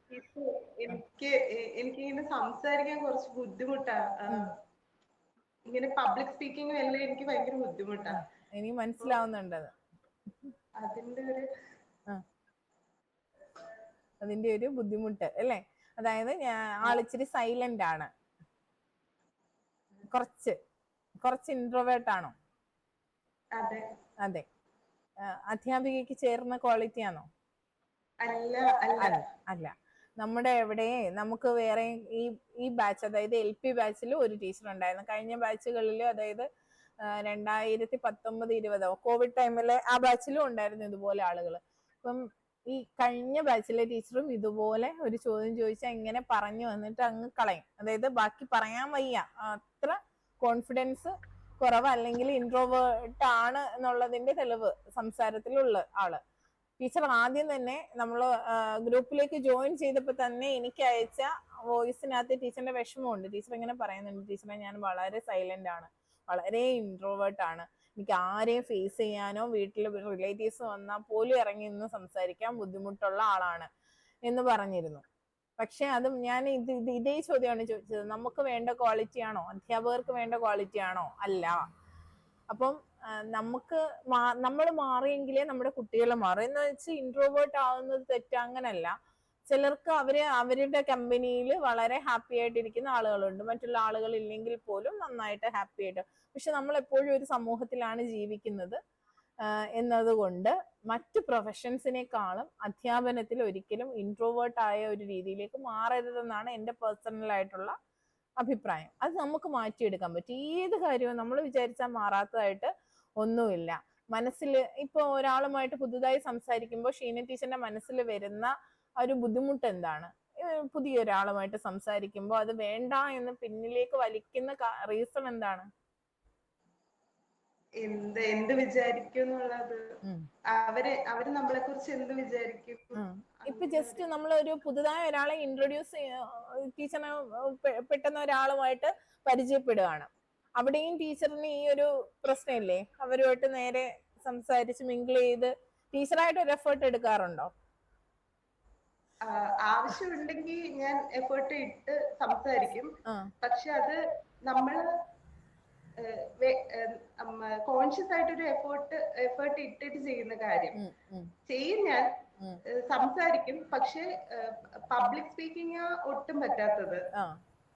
ആ സമയം ടീച്ചറിന്റെ മനസ്സിലുണ്ടാകുന്ന ഭയം എന്താണ്? പബ്ലിക് സ്പീക്കിംഗിന്റെ ടൈമിൽ ഉണ്ടാകുന്ന ഭയം എന്താണ്? തെറ്റുമോ എന്നുള്ള ഭയമാണോ? ഞാൻ പറയുന്ന കാര്യങ്ങൾ അറിയാത്തത് തന്നെയാ അതില് വരുന്നത്. നമുക്ക് അറിവില്ലായ്മ ഉണ്ടെന്നുള്ള ബോധം തന്നെയാ അങ്ങനെ ആ ഒരു ഭയം ഉണ്ടാക്കുന്നതെന്ന് എനിക്ക് തോന്നുന്നത്. ഈ എനിക്ക് ഒരു കാര്യം നമ്മൾ കൂടുതൽ കാര്യങ്ങൾ വായിച്ചാൽ പോലും നമുക്ക് ആ മൊമെന്റിൽ നമുക്കത് അവരുമായിട്ട് സംസാരിക്കാനും പറ്റത്തില്ല. പിന്നെ ആ സമയം കഴിയുമ്പോഴാ അങ്ങനെയൊക്കെ പറയാമായിരുന്നല്ലോ എന്ന് തോന്നുന്നത്. അങ്ങനെ എനിക്കറിയാം, പക്ഷെ എനിക്ക് അവരിലേക്ക് എത്തിക്കാൻ പറ്റില്ല. ഇത് ഏകദേശം എത്ര നാള് തൊട്ട് ടീച്ചറിന്റെ കൂടെയുള്ള സ്വഭാവമാണ്? കുഞ്ഞിലെ എങ്ങനെയാണോ? ഞാന് കുഞ്ഞിലെ ഇങ്ങനെ തന്നെയാ. പിന്നെ ബിഎഡിന് ചെന്നപ്പോഴും ഈ ഒരു പ്രശ്നം ഒരു ബുദ്ധിമുട്ടായിരുന്നു. പക്ഷെ പിന്നെ അവിടെ എല്ലാവരുമായിട്ട് നമുക്ക് പരിചയമായി വരുമ്പോഴത്തേക്കും പിന്നെ അതങ്ങ് മാറും. പിന്നെ ക്ലാസ് ഒക്കെ എടുക്കുമ്പോഴൊന്നും അതൊരു പ്രശ്നമല്ല. ക്ലാസ് എടുക്കുമ്പോൾ നമ്മൾ നന്നായിട്ട് പ്രിപ്പയർ ചെയ്ത് കാര്യം പഠിപ്പിക്കാൻ വേണ്ടി പോകുമ്പോൾ അതൊരു പ്രശ്നമായിട്ട് തോന്നത്തില്ല. നന്നായിട്ട് തന്നെ എനിക്ക് ചെയ്യാൻ പറ്റും. പക്ഷെ അല്ലാതെ ജനറൽ ആയിട്ടുള്ള കാര്യങ്ങൾ സംസാരിക്കുമ്പോഴാ കൂടുതൽ പ്രശ്നം വരുന്നത്.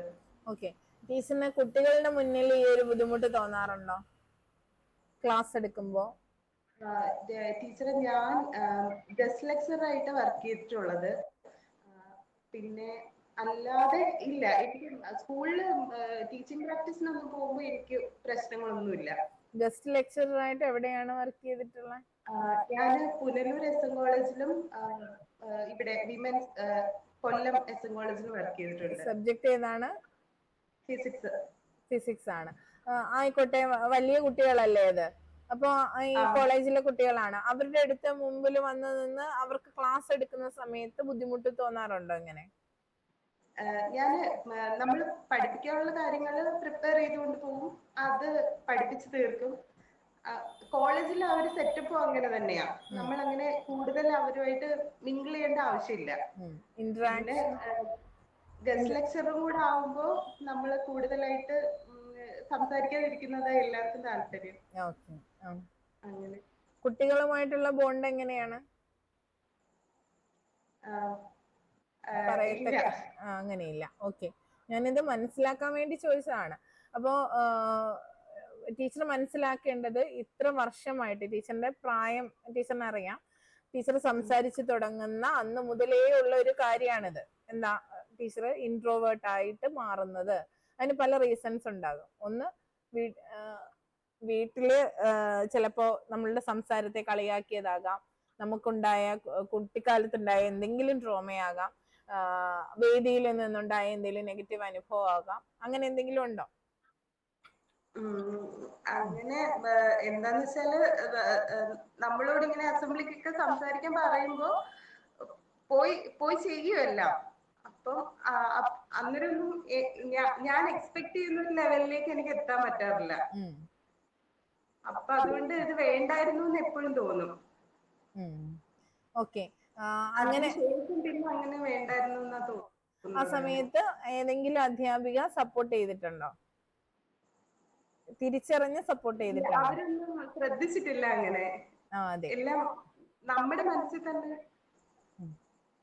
അതെ, നമ്മുടെ മനസ്സിലുള്ള പ്രഷറുകൾ അവിടെ തന്നെ ഇരുന്ന് അങ്ങനെ പോവാണ്. അപ്പൊ ഒന്ന് ആലോചിച്ച് നോക്കിക്കേ, നമ്മളാണ് കുഞ്ഞുങ്ങളെ പഠിപ്പിക്കാൻ പോകുന്നത് അല്ലെ. നമ്മളുടെ ഈ പ്രഷർ നമ്മൾ അനുഭവിച്ചതാണ്, നമ്മുടെ കുട്ടിക്കാലത്ത് നമ്മൾ അനുഭവിച്ചു. നമ്മുടെ അധ്യാപകർ ആരും അത് തിരിച്ചറിഞ്ഞിട്ടില്ല. അപ്പോ ടീച്ചറിന്റെ മുന്നിൽ ഇരിക്കുന്ന കുട്ടിയുടെ മനസ്സിൽ ഇത്തരം പ്രഷേഴ്സ് ഉണ്ടാകും. പ്രഷറുകളുള്ള ഒരുപാട് പ്രഷർ കുക്കറുകളാണ് കുട്ടികൾ. അവരുടെ മൈൻഡ് ഇങ്ങനെ ഉള്ളു നിറച്ച് പ്രഷറാണ്. അത് താങ്ങാൻ പറ്റാത്തപ്പോഴാണ് അവർ പലതരത്തിൽ ബേസ്റ്റ് ചെയ്ത് പുറത്തേക്ക് വരുന്നത്. അപ്പോ അതാണ് ഇപ്പൊ നമ്മൾ കാണുന്ന കുട്ടികളുടെ പലതരത്തിലുള്ള വികാര പ്രകടനങ്ങളും അങ്ങനെയാണ്. അപ്പോ എന്താ ചെയ്യേണ്ടത്? ആദ്യം നമ്മൾ ഇതിൽ നിന്ന് മാറണം, എങ്കിലേ നമുക്ക് കുഞ്ഞുങ്ങളെ മാറ്റിയെടുക്കാൻ പറ്റൂ. പക്ഷെ ഷീന ടീച്ചർ ആലോചിക്കേണ്ടത്, ടീച്ചറിന്റെ അനുഭവം, ടീച്ചറിന് ഒരു അധ്യാപിക എന്ന നിലയിൽ അതൊരു പാഠമാണ്. ടീച്ചറിന് ഇത്ര ഏജ് ആയിട്ട് അല്ലെങ്കിൽ ഈ വയസ്സായിട്ടും പക്വതയെത്തിയ പ്രായമായിട്ടും അതിനെ കൺട്രോൾ ചെയ്യാൻ പറ്റിയിട്ടില്ല. ഇനി അധ്യാപികയായി ടീച്ചർ ചെല്ലുന്ന സ്കൂളിൽ ഒരു കുട്ടിക്ക് പോലും തിരിച്ചറിയാൻ ഒരു അധ്യാപികയുടെ കൈത്താങ് ഇല്ലാത്തത് കൊണ്ട് ഈ ഒരു അവസ്ഥയിലേക്ക് പോകാൻ പാടില്ല. ഉണ്ടോ? ഇല്ല. അപ്പൊ അതിന് നമ്മൾ മാറണം. അതിന് മാറാൻ ഈ 2 മാസം ധാരാളമാണ്. നമുക്ക് എന്തായാലും നമ്മുടെ ഡേറ്റ് വന്നിട്ടില്ല. മെയ് മാസം ഫുള്ള് നമ്മുടെ കയ്യിലുണ്ട്. 21 days ഒരു കാര്യം നമ്മൾ കൃത്യമായി ചെയ്താൽ അത് നമ്മുടെ ഹാബിറ്റ് ആവും എന്നല്ലേ പറയുന്നത്. അപ്പൊ ഇപ്പൊ മുതൽ ശ്രമിച്ചോളണം. ഇനി ആര് വന്നാലും ഇടിച്ചിട്ട് കാര്യം പറഞ്ഞോണം. ഒരു നെഞ്ചിടിപ്പൊക്കെ ഉണ്ടാവും അല്ലെ, കൈയൊരു ഷിവറിങ്, ഒരു നെഞ്ചിടിപ്പ്, പേടി. അപ്പൊ അത് കഴിഞ്ഞെന്താവും, അബദ്ധമായിട്ട് എന്തെങ്കിലും സംസാരിച്ചാലോ എന്നുള്ള പേടി കാരണം മിണ്ടാതിരിക്കും. ഞാൻ പറയട്ടെ, മറ്റുള്ളവര് നമ്മളെ എങ്ങനെ നമ്മൾ ആ ഒരു സിറ്റുവേഷൻ അത് ക്രിയേറ്റ് ചെയ്യുന്നതിലും നല്ലത്, ക്രിയേറ്റ് ചെയ്തിട്ട് പിന്നെ വിഷമിക്കുന്നതിലും നല്ലത് അങ്ങനെ ഒരു സംഭവം ഉണ്ടാവാതെ ഇരിക്കുന്നതാന്ന് തോന്നുന്നു. അതെ, ഞാൻ ചോദിക്കട്ടെ ടീച്ചർ, പിന്നെ ഇപ്പൊ നമ്മൾ ഇങ്ങനെ ഒരു യാത്ര പോയി, വള്ളത്തിലാണ്, വെള്ളത്തിൽ അങ്ങ് വീണുപോയി, നീന്തൽ അറിയില്ല, വെള്ളത്തിൽ വീണുപോയി. അവിടെ ഒരു എന്താണ്, നമുക്ക് രക്ഷപ്പെടാനുള്ള എന്തെങ്കിലും ഒരു മരക്കഷ്ണമെങ്കിലും ഉണ്ട്. പക്ഷെ ഞാനത് പിടിച്ച ഇനി അതൂടെ പോവോ, ഞാൻ ആ പിടിക്കുന്ന ശൈലി ശരിയായില്ലെങ്കിലോ എന്നപ്പോ ചിന്തിക്കുവോ? എങ്ങനെങ്കിലും എന്റെ ജീവൻ രക്ഷപ്പെടണം അല്ലേ. അപ്പൊ നമ്മൾ അതിന് വേണ്ടിയിട്ട് എഫേർട്ട് എടുക്കും, ഉറപ്പായിട്ടും എടുക്കും. അപ്പൊ ഇനി മുതൽ ചിന്തിക്കേണ്ടത്, ടീച്ചറിനെ പിന്നിലേക്ക് വലിക്കുന്നത് ടീച്ചർ തന്നെയാണ്, ടീച്ചറിന്റെ ഉള്ളിൽ തന്നെയാണ് പിന്നിലേക്ക് വലിക്കുന്നത്. ആ സമയം തിരിച്ച് സംസാരിച്ചോണോ, അല്ല അങ്ങനെയില്ല, ഇവരുടെ ആരുടെ സർട്ടിഫിക്കറ്റ് എനിക്ക് ആവശ്യമില്ല, അവരെന്നെ കുറിച്ച് എന്തോ ചിന്തിച്ചോട്ടെ.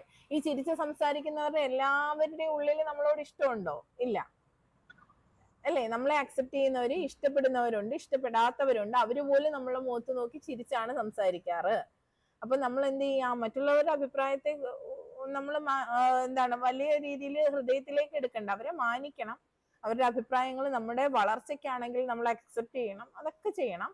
പക്ഷെ ഞാനൊരു കാര്യം പറഞ്ഞത് കൊണ്ട് അവരെന്ത് ചിന്തിക്കും എന്നുള്ള ചിന്ത ഇന്നത്തോടെ നിർത്തിക്കോണം.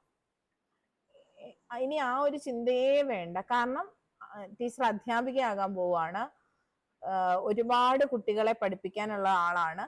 ടീച്ചർ സംസാരിച്ചെങ്കിലേ ടീച്ചറിന്റെ മക്കള് സംസാരിക്കൂ.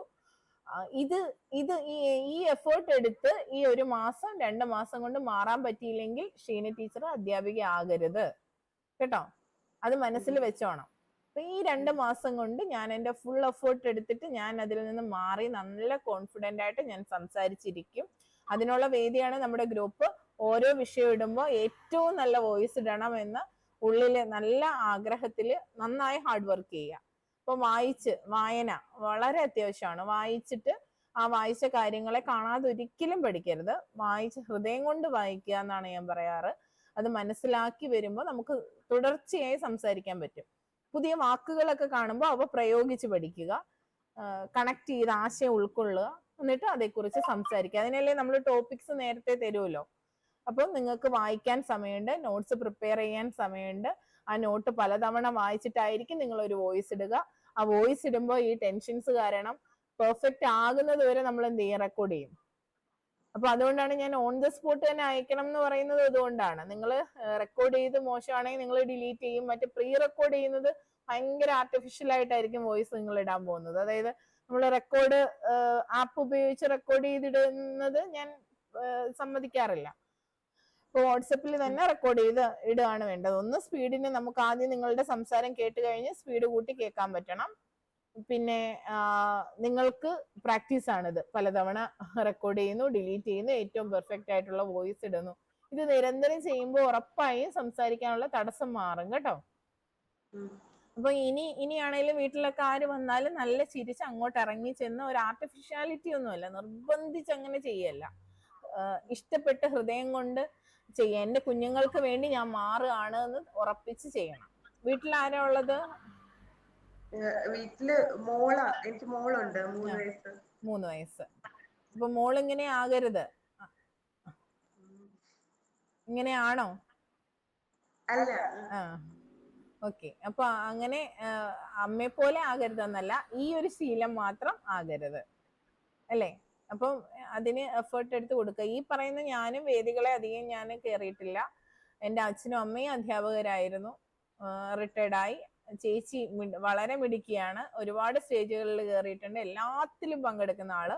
അപ്പോൾ കുഞ്ഞായിരുന്നപ്പോൾ എൻ്റെ ഇൻഫീരിയോറിറ്റി കോംപ്ലക്സ് ചേച്ചി ഉണ്ടാക്കി വെച്ചിരിക്കുന്ന ഇമേജിനെ എന്തെങ്കിലും കോട്ടം തട്ടിക്കുമോ ഞാൻ എന്നുള്ളത് വെച്ചിട്ട് നന്നായി വരയ്ക്കാൻ അറിയാവുന്ന, നന്നായി സംസാരിക്കാൻ അറിയാവുന്ന ഞാൻ ഒരു വേദിയിൽ പോലും കയറിയിട്ടില്ല.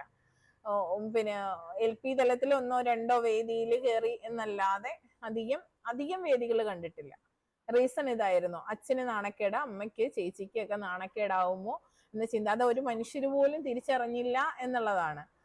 അപ്പൊ പക്ഷെ അത് ഞാനൊരു അധ്യാപിക ആകുമെന്ന് തീരുമാനിച്ച നിമിഷം മുതൽ ഞാൻ ഏറ്റവും കൂടുതൽ ശ്രദ്ധിച്ചിട്ടുള്ളത് ബാക്ക് ബെഞ്ചേഴ്സിനെയാണ്. അവരിൽ മാറ്റം വരുത്തിയിട്ടാണ് തിരിച്ചിറങ്ങിയിട്ടുള്ളത്. ഒരാളിലെങ്കിലും ഒരു മാറ്റം വരുത്താതെ തിരിച്ചിറങ്ങിയിട്ടില്ല. അപ്പൊ അത് ഷീന ടീച്ചറിനും പറ്റും. നമ്മുടെ നെഗറ്റീവ്സ് ആണ് നമുക്ക് ഒരു അധ്യാപികയ്ക്ക് എനിക്ക് എപ്പോഴും ഇഷ്ടപ്പെടുന്നത്, ശരിയെന്ന് തോന്നിയിട്ടുള്ളത്, ബാക്ക് ബെഞ്ചേഴ്സ് ആയിട്ടുള്ളവർ അധ്യാപകരാകുമ്പോഴും അല്ലെങ്കിൽ ഒരു ആവറേജ് ലെവലിലുള്ളവർ അധ്യാപകരാകുമ്പോഴും അവർക്ക് മറ്റുള്ളവരുടെ വിഷമം കുറച്ചുകൂടി എന്ന് പറഞ്ഞ് നല്ല മാർക്ക് വാങ്ങിയവരൊക്കെ അങ്ങനെയല്ലെന്നല്ല, കുറച്ചുകൂടി അത് കണക്ട് ചെയ്യാനും മനസ്സിലാക്കാനും പറ്റും. ഇപ്പൊ ഷീന ടീച്ചറിന് നന്നായിട്ട് ഇത്തരം കുട്ടികളെ മനസ്സിലാക്കാൻ പറ്റും, കാരണം അത് അനുഭവിച്ചിട്ടുള്ള ആളാണ്. പക്ഷെ അതിൽ നിന്ന് പുറത്ത് കടക്കണം, അതിന്റെ റെമഡീസ് സ്വയം കണ്ടെത്തണം. ഇനി ആരുമില്ല, ഒരു കുഞ്ഞുണ്ട് അല്ലെ, കുട്ടിക്കും കൂടി നമ്മൾ സപ്പോർട്ടായിട്ട് വരാനുള്ളതാണ്, മുന്നിലുള്ള കുട്ടികൾക്കും സപ്പോർട്ട് ചെയ്യാനുള്ളതാണ്. അപ്പൊ അത് സ്വയം പ്രാക്ടീസ് ചെയ്ത് മുന്നോട്ട് വരണം. പറ്റത്തില്ലേ? ശ്രമിക്കാം എന്നല്ല, ചെയ്യും ടീച്ചറെ എന്നാ ഞാൻ പ്രതീക്ഷിച്ചത്. ഓക്കെ. അപ്പൊ ഞാൻ ഉദ്ദേശിച്ച എല്ലാ ചോദ്യങ്ങളും ഒന്നും കവർ ചെയ്യാൻ പറ്റിയിട്ടില്ല. ഓക്കെ. ഇനി ഞാൻ ആരോടാണ് ചോദിക്കുന്നത് നോക്കട്ടെ. പുതിയ ആളാണ്. ലിബിന ടീച്ചറിനെ ഞാൻ കണ്ടില്ലല്ലോ. ലിബിന ഓൺ ചെയ്തോളൂ.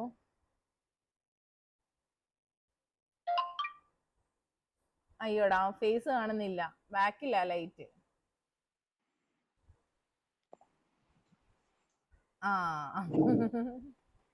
ഓക്കെ. Good evening. എവിടെയാ സ്ഥലം? കണ്ണൂർ ജില്ലയിൽ കൂത്തുപറമ്പ്. കൂത്തുപറമ്പ്. ഓക്കെ. കണ്ണൂരുകാർ ഒത്തിരി ഉണ്ടോ? ടീച്ചറെ, അങ്ങനെയാണെങ്കിൽ എന്തുകൊണ്ടാണ് ഒരു അധ്യാപിക ആകണമെന്ന് ലിബിന ടീച്ചർ ആഗ്രഹിച്ചത്? ഞാനൊരു 10ാം ക്ലാസ്സിൽ പഠിക്കുന്ന സമയം തൊട്ടാണ് എനിക്ക് അധ്യാപിക ആവണമെന്നുള്ള ആഗ്രഹം തുടങ്ങിയത്. അതായത് ഞങ്ങൾക്ക് സ്കൂളിന്റെ അവസാനമായിട്ട് പഠന വീട് എന്ന് പറഞ്ഞൊരു പദ്ധതി ഉണ്ടായിരുന്നു. അധ്യാപകര്, അതായത് വീട്ടിനടുത്തുള്ള കുട്ടികളെ ഗ്രൂപ്പാക്കിയിട്ട് ഞങ്ങള് ഒരുമിച്ചിരുന്ന് പഠിക്കുന്നത്. അങ്ങനെ നമ്മളെ ഫ്രണ്ട്സിനെയൊക്കെ ഹെൽപ്പ് ചെയ്യുക. അങ്ങനെ ആ സമയത്ത് എന്റെ ഫ്രണ്ട്സ് ഒരുപാട് എന്നെ ഞാൻ ഹെൽപ്പ് ചെയ്തപ്പോൾ ഒരുപാട് അപ്രീഷിയേറ്റ് ചെയ്തു. ലിഗ്ന നീ ഉള്ളതുകൊണ്ടാണ് ഞാൻ പാസ്സായത് അങ്ങനെയൊക്കെ പറഞ്ഞു. അപ്പൊ എനിക്ക് മനസ്സിലായി എനിക്ക് ഒരു ടീച്ചർ ആവാൻ പറ്റും, എനിക്ക് ക്ലാസ് എടുക്കാൻ പറ്റും എന്നുള്ള ഒരു കോൺഫിഡൻസ് അന്ന് മുതലാണ് എനിക്ക് ഉണ്ടാവാൻ തുടങ്ങിയത്. പിന്നെ സെമിനാർ എടുക്കുമ്പോഴും ഒക്കെ അധ്യാപകരും ഒക്കെ എന്നെ ഒരുപാട് അപ്രീഷിയേറ്റ് ചെയ്തിരുന്നു. അപ്പൊക്കെ എനിക്ക് പിന്നെ ട്യൂഷൻ, ഞാൻ BEd കഴിഞ്ഞതിന് ശേഷം ഇതുവരെ സ്കൂളിലൊന്നും പോയിട്ടില്ല. ആദ്യം ഒരു 2 മാസം ഒരു ടീച്ചർ വേക്കൻസിയിൽ മാത്രമായിരുന്നു ഞാൻ പോയിട്ടുള്ളത്. അതിനുശേഷം ഇപ്പോൾ 5 വർഷമായിട്ട് ഞാൻ തീരെ സ്കൂളുമായിട്ടൊന്നും ഒരു ബന്ധവുമില്ല. അതിന്റെ ഒരു വലിയൊരു എന്താ പറയാ ഒരു പേടിയും എനിക്കുണ്ട്.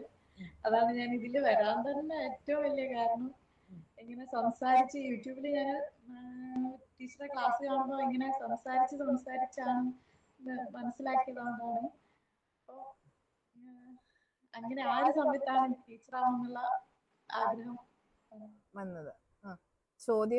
ചോദ്യത്തിന്റെ ഉത്തരം പറഞ്ഞിട്ട് പിന്നെ കണക്ട് ചെയ്തങ്ങ് പോയി. അത് സാരമില്ല, ആദ്യം ആയതുകൊണ്ടും നിങ്ങളെ ഞാനും മനസ്സിലാക്കി വരുന്നതല്ലേ ഉള്ളൂ, അതുകൊണ്ട് കുഴപ്പമില്ല. അപ്പോ ലിബിന ടീച്ചർ അധ്യാപികയാകാൻ കാരണം 10th ആ സമയത്തുള്ള ആ കൂട്ടായ്മയും പിയർ ഗ്രൂപ്പിന്റെ സപ്പോർട്ടും അല്ലെ. അവര് പഠിപ്പിച്ച് കൊടുത്ത കാര്യങ്ങൾ അവര് നന്നായി മനസ്സിലാക്കുന്നു, എനിക്ക് ആ ടാലന്റ് ഉണ്ട് എന്ന തിരിച്ചറിവുണ്ടായപ്പോ മുതലാണ് അധ്യാപികയാകണമെന്ന് ആഗ്രഹിച്ചത് അല്ലെ. അപ്പം ഓക്കെ, അങ്ങനെയാണെങ്കിൽ എന്തിന് അധ്യാപനം, എന്തുകൊണ്ട് എന്നുള്ളതിന്റെ ഉത്തരം കിട്ടി. എന്തിനു വേണ്ടി ടീച്ചറിന്റെ കാഴ്ചപ്പാട്, എന്തിനാണ് ടീച്ചർ ഒരു അധ്യാപികയാകുന്നത്? ടീച്ചറെ പോലെ എല്ലാം പറഞ്ഞു കൊടുക്കാൻ കഴിവുള്ള ഒരുപാട് പേരുള്ളപ്പോ എന്തിന് ടീച്ചർ ഒരു അധ്യാപികയാകണം?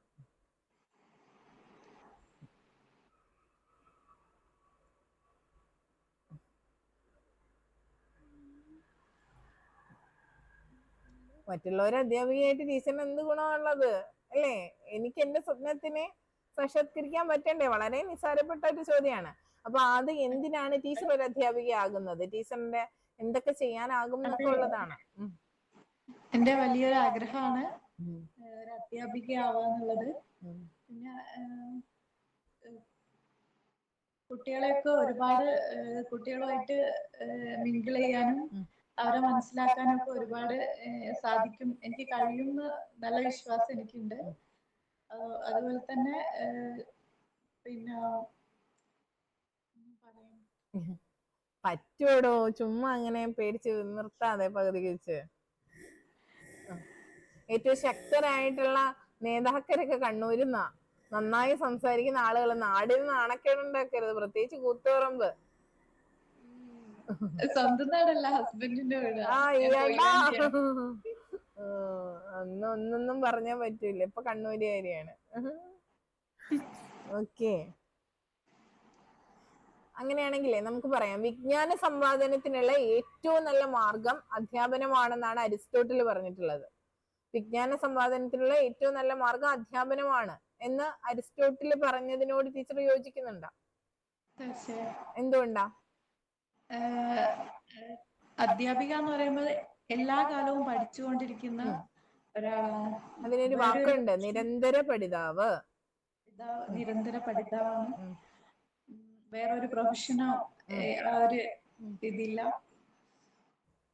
അതായത് ഏതൊരു പ്രൊഫഷൻ ആണെങ്കിലും മറ്റു പ്രൊഫഷനുകളിൽ പലതിലും ഒരു ഏരിയ ഉണ്ട്, അവരുടെ ആ ഒരു ഏരിയയിൽ ഒതുങ്ങി ഉള്ള വിവരങ്ങളാണ് അല്ലെ. ആ വിവരങ്ങൾ ചിലപ്പോൾ മാറ്റങ്ങൾ വരുമ്പോൾ അതിനെക്കുറിച്ച് ഒന്ന് മനസ്സിലാക്കി വെക്കുക. പക്ഷെ അധ്യാപനത്തിൽ അങ്ങനെയല്ല, പ്രത്യേകിച്ച് LP UP തലത്തില് എല്ലാ വിഷയത്തിനെ കുറിച്ചുമുള്ള അടിസ്ഥാന ധാരണ അധ്യാപികയ്ക്കുണ്ടാകണം. സമൂഹത്തിൽ നടക്കുന്ന എല്ലാ മാറ്റങ്ങളും അധ്യാപിക അറിഞ്ഞിരിക്കണം. അങ്ങനെ കണ്ണും കാതും മനസ്സും തുറന്ന് ജീവിക്കുന്ന ഒരു വ്യക്തി ആയിരിക്കണം അധ്യാപിക എന്നുള്ളത് അല്ലെ, അല്ലെങ്കിൽ അധ്യാപകൻ എന്നുള്ളത്. അത് മറ്റ് പ്രൊഫഷനുകൾക്കൊന്നും ഇല്ലാത്ത ഒരു ആവശ്യകതയാണ്. അതൊരു വ്യക്തി എന്ന നിലയിൽ നമ്മളെ വളരാൻ ഒരുപാട് അനുവദിക്കുന്ന കാര്യങ്ങളുമാണ്, അനുകൂലമാക്കുന്ന കാര്യങ്ങളാണ്. അപ്പൊ എന്തുകൊണ്ട് ഒരു അധ്യാപിക ആകുന്നു എന്ന് ഇപ്പൊ എന്നോടാണ് ആ ചോദ്യമെങ്കിൽ ഞാൻ അധ്യാപനത്തിനെ ഒരു സേവനമായിട്ടാണ് കാണുന്നത്. ഈ സമൂഹത്തിന് ചെയ്തു കൊടുക്കാൻ കഴിയുന്ന ഏറ്റവും നല്ലൊരു സേവനമാണ് അധ്യാപനം എന്ന് ഞാൻ കരുതുന്നു. അതായത് മനസ്സുകൾ മാറ്റിയെടുക്കുക, മനസ്സുകളെ പരിവർത്തനത്തിന് വിധേയമാക്കാൻ കഴിയുന്ന അത്രയ്ക്ക് ശക്തിയുള്ളവരാണ് അധ്യാപകർ എന്ന് പറയുന്നത്. നമുക്ക് പിഴച്ചാല്, ആശാൻ ഒന്ന് പിഴച്ചാൽ 51 പിഴയ്ക്കും ശിഷ്യന് എന്നാണ് അല്ലെ. അപ്പം നമുക്ക് തെറ്റിയാൽ, നമുക്ക് മനസ്സിലാക്കാൻ കഴിയാതെ പോയാലാണ് കുട്ടികൾ വഴിതെറ്റി പോകാറ്. അപ്പോൾ നമ്മുടെ ഇടപെടലുകൾ കൊണ്ട് കുട്ടികളെ നല്ല പാതയിലേക്ക് നയിക്കാൻ കഴിയുന്ന ഒരു അധ്യാപികയാകുക എന്നുള്ളതാണ് എൻ്റെ ഒരു ആഗ്രഹം എന്ന് പറയുന്നത്. എപ്പോഴും തോന്നാറുണ്ട്, മനസ്സിലാക്കാൻ ആളില്ലാതെ പോകുമ്പോഴാണ് കുട്ടികൾ വഴിതെറ്റി പോകാറ്. സ്നേഹിക്കാൻ ആരുമില്ല എന്ന തോന്നല്, അവരുടെ വിഷമങ്ങൾ കേൾക്കാൻ ആരുമില്ല എന്ന ചിന്ത, ഇതൊക്കെയാണ് അവരെ തെറ്റായ കൂട്ടുകെട്ടുകളിലേക്കും അതുവഴിയാണ് അവര് തെറ്റായ മാർഗങ്ങളിലേക്കും പോകുന്നത്. അപ്പോൾ എൻ്റെ മുന്നിലിരിക്കുന്ന കുട്ടിയുടെ നല്ലൊരു സുഹൃത്തായി മാറാൻ എനിക്ക് കഴിഞ്ഞുകൊണ്ട് അവരെ നല്ലൊരു സമൂഹ സൃഷ്ടിയുടെ ഭാഗം ആകുക എന്നുള്ളതാണ് എൻ്റെ അധ്യാപിക എന്ന കാഴ്ചപ്പാട് എനിക്കുള്ളത്. അപ്പോ ഒരു സമൂഹ സൃഷ്ടിയുടെ ഭാഗമാകാൻ കഴിയുന്നത് അധ്യാപകർക്കാണ്. പുതിയ തലമുറയെ നല്ല രീതിയിൽ വാർത്തെടുക്കാൻ. ഈ വാക്ക് പറഞ്ഞ് പഴകിപ്പോയതാണ്. അതുകൊണ്ട് നമുക്ക് അതിനെ മാറ്റിപ്പിടിച്ച് കുറച്ചുകൂടി സംസാരിക്കാൻ പറ്റണം. മുന്നിലിരിക്കുന്ന കുഞ്ഞുങ്ങളെ മനസ്സിലാക്കി നല്ലൊരു സമൂഹ സൃഷ്ടിക്കായിട്ട് ഇടപഴകാൻ പറ്റുന്ന ഒരു അധ്യാപികയായി തീരുക എന്നൊക്കെ ഉള്ളതാണ് എൻ്റെ ആഗ്രഹം. മറ്റുള്ള പ്രൊഫഷനുകൾക്ക് കഴിയുന്നതിനേക്കാൾ അപ്പുറമാണ് അധ്യാപികയ്ക്ക് ചെയ്യാൻ കഴിയുന്ന സേവനം എന്ന് പറയുന്നത്. ഇതൊക്കെ നമുക്ക് പറയാൻ പറ്റും കേട്ടോ. പറ്റും. ഇപ്പൊ പെട്ടെന്ന് ചോദിച്ചുകൊണ്ടാണ് പറ്റാത്തത്. ഇനിയിപ്പോ ഇത് റെക്കോർഡും കൂടെ ഒക്കെ കേട്ട് കഴിഞ്ഞ് ഇതിലും നന്നായിട്ട്, ഞാൻ പറയുന്നതൊന്നും ഒന്നുമല്ല, നിങ്ങൾക്ക് അതിലും നന്നായിട്ട് പറയാൻ പറ്റും കേട്ടോ. പ്രത്യേകിച്ച് UP പരീക്ഷ ക്രാക്ക് ചെയ്തിരിക്കുന്ന ആളുകളാണ്. അപ്പം അത് അത്രത്തോളം കഴിവുകളുണ്ട് നിങ്ങൾക്ക്. സ്വയം അത് തിരിച്ചറിയാം. അല്ലെ കസ്തൂരിമാന്റെ ആണ് കാണല്ലേ, കസ്തൂരിയുടെ സുഗന്ധം എവിടെയാണെന്ന് ഇങ്ങനെ തേടി പോവാണ് എല്ലാരും. ഓക്കെ, അപ്പൊ കോൺഫിഡന്റ് ആയിട്ട് ഇരിക്കണം ലിബിൻ ടീച്ചർ കേട്ടോ. ഈ പറഞ്ഞതുപോലെയാണ്, ഹാപ്പി ഫേസ് ആണ്, നല്ലൊരു ടീച്ചറിനുള്ള ഫീച്ചേഴ്സ്, മുഖം ഒക്കെ അതാണ്. അപ്പോ അത് ആത്മവിശ്വാസത്തോടെ ഉപയോഗിക്കുക. നല്ല ശബ്ദത്തില്, പിന്നെ നല്ല വ്യക്തതയോടെ നല്ല ശബ്ദത്തില് ദൃഢമായിട്ട് ആത്മവിശ്വാസമുള്ള സൗണ്ടില് എല്ലാം പ്രസന്റ് ചെയ്യാൻ പറ്റണം. ഇപ്പൊ നമ്മൾ സംസാരിക്കുമ്പോൾ അറിയാതെ നമ്മുടെ വായിൽ നിന്ന് നമ്മുടെ നെഗറ്റീവ്സ് അറിയാതെ വരുന്നുണ്ട്. അതായത് കോൺഫിഡൻസ് ഇല്ലായ്മ നിങ്ങൾ പോലും അറിയാതെ പുറത്തേക്ക് വരുന്നുണ്ട്. ഞാൻ അധ്യാപികയായിട്ട് ജോലി ചെയ്തിട്ടില്ല, കുറച്ച് ഗ്യാപ്പ് വന്നു, അല്ലെ, സംസാരിക്കാൻ പറ്റുമോ എന്നുള്ള ഒരു ഇതുണ്ട് എന്നൊക്കെ ഉള്ളത് നിങ്ങൾ പോലും അറിയാതെ, അതുകൊണ്ടാണ് ഞാൻ ഇങ്ങോട്ട് വന്നത്. അപ്പൊ നമ്മൾ പോലും അറിയാതെ നമ്മുടെ നെഗറ്റീവ്സ് ഇങ്ങനെ വരികയാണ്. അപ്പൊ ആ നെഗറ്റീവ്സ് ആണ് നമ്മളുടെ വില്ലൻ. ഈ നെഗറ്റീവിനെയാണ് നമ്മൾ മറികടക്കേണ്ടത്. അപ്പൊ ഫസ്റ്റ് സ്റ്റെപ്പ് നിങ്ങൾ എല്ലാവരും ചെയ്തു വെച്ചിരിക്കുകയാണ്. എന്തൊക്കെയാണ് പ്രശ്നമെന്ന് നിങ്ങൾ കണ്ടെത്തി. ഇപ്പൊ ഒരു ഡോക്ടർ ആണെങ്കിലും ഒരു കുറിപ്പടി എഴുതണമെങ്കിൽ ആദ്യം പ്രശ്നം കണ്ടെത്തണം. ആ പ്രശ്നം കണ്ടെത്തുന്നതാണ് ഏറ്റവും വലിയ ടാസ്ക്. അപ്പൊ നിങ്ങൾ എല്ലാവരും പ്രശ്നം കണ്ടെത്തിയിട്ടുണ്ട്. ഇനി പരിഹാരം വളരെ എളുപ്പമാണ് കേട്ടോ. ഇത് ചെയ്താൽ മതി. ഓക്കെ, അപ്പം ഗ്രൂപ്പിലിടുന്ന ടോപ്പിക്സിനെ കുറിച്ച് നന്നായി പ്രിപ്പയർ ചെയ്ത് സംസാരിച്ച് തുടങ്ങുമ്പോൾ നമ്മളുടെ ഈ പ്രശ്നങ്ങളെല്ലാം അങ്ങ് മാറിക്കോളും കേട്ടോ. ഓക്കെ, ഇനി നോക്കട്ടെ ബാക്കിയുള്ളത്. മേഘ ടീച്ചറെ ഓക്കെ ആണോ?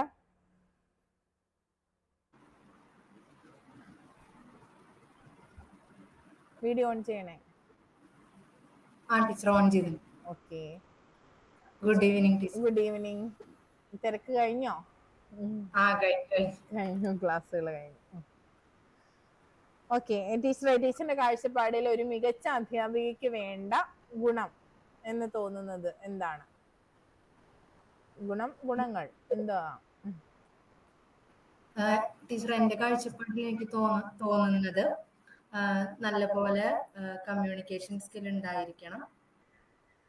പിന്നെ അതുപോലെ തന്നെ നന്നായിട്ട് കുട്ടിയെ മനസ്സിലാക്കാനുള്ള ഒരു കഴിവ് ഉണ്ടായിരിക്കണം. പിന്നെ മെയിനായിട്ട് വേണ്ടത് നമ്മുടെ സബ്ജക്റ്റില് നല്ലപോലെ നോളജ് ഉണ്ടായിരിക്കണം. പിന്നെ നല്ലപോലെ നമ്മുടെ ടോപ്പിക്ക് നല്ലപോലെ എക്സ്പ്ലെയിൻ ചെയ്ത് കൊടുക്കാനുള്ള ഒരു കഴിവും അധ്യാപികയ്ക്ക് ഉണ്ടായിരിക്കേണ്ടതാണ്. വിഷയത്തെ കുറിച്ചുള്ള ധാരണ ഉണ്ടായിരിക്കണം. പിന്നെ അപ്ഡേറ്റഡ് ആയിരിക്കണം. ടീച്ചർ എപ്പോഴും അപ്ഡേറ്റഡ് ആയിരിക്കണം. എന്നാൽ മാത്രമാണ് കുട്ടികളുടെ ഓരോ സംശയങ്ങൾ പ്രോപ്പറായിട്ട് പറഞ്ഞ് മനസ്സിലാക്കി കൊടുക്കാൻ സാധിക്കുകയുള്ളൂ.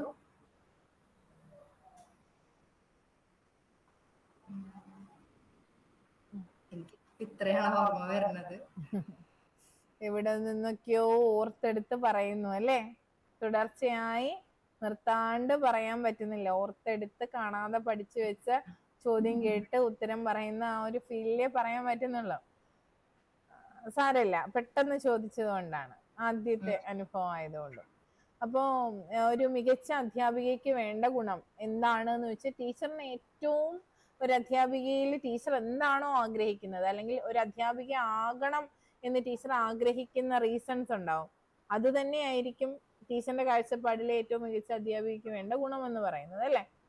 ഇപ്പൊ എന്നോടാണ് ഈ ചോദ്യമെങ്കിൽ അത് ശരിയാകാം തെറ്റാകാം എനിക്കറിയില്ല. നമ്മളുടെ കാഴ്ചപ്പാടുകളാണ് നമ്മൾ അവിടെ പറയുന്നത്. നമ്മൾ പറയുന്ന കാര്യങ്ങൾ 100% ശരിയാണോ അല്ലയോ എന്നല്ല, നമ്മൾ പറയുന്നത് എത്രത്തോളം വ്യക്തതയിലാണ്, എത്ര ധാരണയിലാണ് നമ്മൾ അവതരിപ്പിക്കുന്നത്, നമ്മളുടെ ആൻസേഴ്സ് കോൺഫിഡൻസിൽ ആണോ അവതരിപ്പിക്കപ്പെടുന്നത്, നമ്മൾ പറയുന്ന കാര്യത്തെക്കുറിച്ച് നമുക്ക് തന്നെ ഒരു ധാരണയുണ്ടോ, ഇതൊക്കെ മാത്രമാണ് ഇന്റർവ്യൂവിന് അവര് നോക്കുക. അല്ലാതെ നമ്മളെ ഇഴകീറി പരിശോധിച്ച് നിങ്ങൾ പറയുന്ന ഉത്തരം ശരിയോ തെറ്റോ അങ്ങനെ നോക്കി നമ്മളുടെ PSC ആൻസർ ചെയ്യുമ്പോൾ ഇടുന്ന മാർക്കല്ല ഇന്റർവ്യൂവിന്. നമ്മളുടെ ആറ്റിറ്റ്യൂഡ്, നമ്മളുടെ അപ്പിയറൻസ്, അതൊക്കെ ടീച്ചറിന് അറിയായിരിക്കും. അപ്പോൾ ഏറ്റവും മികച്ചൊരു അധ്യാപികയ്ക്ക് വേണ്ട ക്വാളിറ്റി എന്താണ് എന്ന് എന്നോട് ചോദിച്ചാലും ഞാൻ പറയുക, മെന്റർ എന്ന വാക്കിനോട് നീതി പുലർത്തുന്ന ആളാകുമ്പോൾ തന്നെ ഒരു അധ്യാപിക ഏറ്റവും മികച്ച അധ്യാപികയായി എന്നുള്ളതാണ്.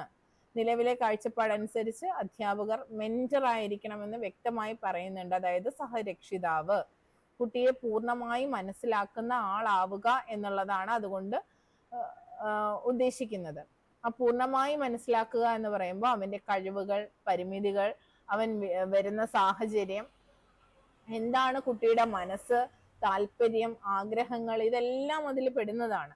ആ കുട്ടിയെ ഇൻസ്പയർ ചെയ്യാനും ഗൈഡ് ചെയ്യാനും ഒക്കെ നമുക്ക് പറ്റണം അല്ലെ. അപ്പൊ കുട്ടിക്ക് നല്ല വഴികാട്ടിയാകാനും കുട്ടിയെ പ്രചോദിപ്പിക്കാനും ഒക്കെ കഴിയുന്ന ആളായിരിക്കും ഒരു മികച്ച അധ്യാപിക എന്ന് പറയുന്നത്.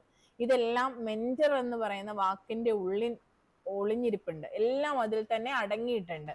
അപ്പം മെന്റർ എന്ന പദത്തിനോട് നീതി പുലർത്താൻ കഴിയുന്ന ആളാണ് ഒരു മികച്ച അധ്യാപിക എന്ന് വേണമെങ്കിൽ നമുക്ക് പറഞ്ഞൂടെ? പറയാനാകും. അപ്പോൾ നിങ്ങൾക്ക് നിങ്ങളുടേതായ രീതിയിൽ പറയാം. ഒരിക്കലും ഞാൻ പറയുന്ന ഉത്തരത്തെ അതേപോലെ പറയരുത്, നിങ്ങളുടെ എസെൻസുകൾ ആഡ് ചെയ്തിട്ടേ പറയാവൂ. മേഘ ടീച്ചർ ടയേർഡ് ആണെന്ന് തോന്നുന്നല്ലോ. ടയേർഡല്ല. അപ്പം എപ്പോഴും ഇങ്ങനെയാണോ ഫേസ്? ഒരു ക്ഷീണം ഫീൽ ചെയ്യുന്നുണ്ട് മുഖത്ത്. ഓക്കെ. പിന്നെ വിഷൻ പ്രോബ്ലം ഉണ്ടോ ടീച്ചറെ?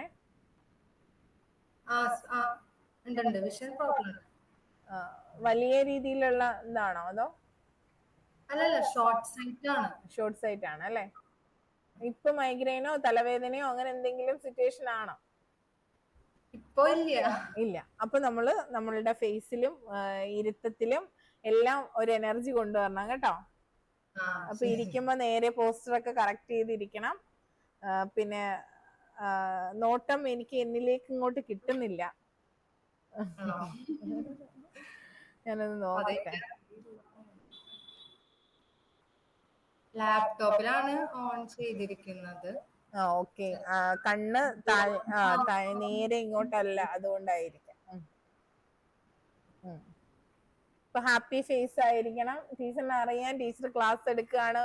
ഓൺലൈൻ ക്ലാസ് ടീച്ചറല്ലേ എടുക്കുന്നേ? അതെ. അപ്പൊ ടീച്ചറിന് അറിയാം എത്രത്തോളം നമ്മുടെ അപ്പിയറൻസ് അല്ലേ എത്രത്തോളം ഇമ്പോർട്ടന്റ് ആണ് എന്നുള്ളത്. അപ്പൊ ഇവിടെ പ്രശ്നം എന്താണെന്ന് ഞാൻ പറയാം. കണ്ണ് താഴേക്കാണ്, സ്ക്രീൻ താഴേക്കാണെന്ന് തോന്നുന്നു. അപ്പൊ ടീച്ചർ ഇങ്ങനെ താഴേക്ക് നോക്കിയിരിക്കുന്ന ഒരു ഫീലാണ്, നേരെ ഇങ്ങനെയല്ല. അതൊരു വിഷയമാണ്. പിന്നെ പോസ്റ്റർ കറക്റ്റ് ചെയ്ത് ഒന്ന് നേരെയൊക്കെ ഇരിക്കുമ്പോൾ കുറച്ചും കൂടി ഒന്ന് ആക്റ്റീവ് ആകും. ചിരിച്ചുകൊണ്ടിരിക്കണം. സംസാരിക്കുമ്പോൾ മുഴുവൻ ചിരിച്ചുകൊണ്ട് തന്നെ സംസാരിക്കണം. പിന്നെ മുഖത്തേക്ക് നോക്കി, കണ്ണിൽ നോക്കി തന്നെ, ഇന്റർവ്യൂവറിന്റെ കണ്ണിൽ നോക്കി തന്നെ സംസാരിക്കുക. അതൊക്കെ ചെയ്തോളും എന്ന് ഞാൻ കരുതുന്നു അല്ലേ? അപ്പൊ ടീച്ചർ ഗ്യാപ്പ് വല്ലതും വന്നിട്ടുണ്ടോ ടീച്ചിങ്ങിന്?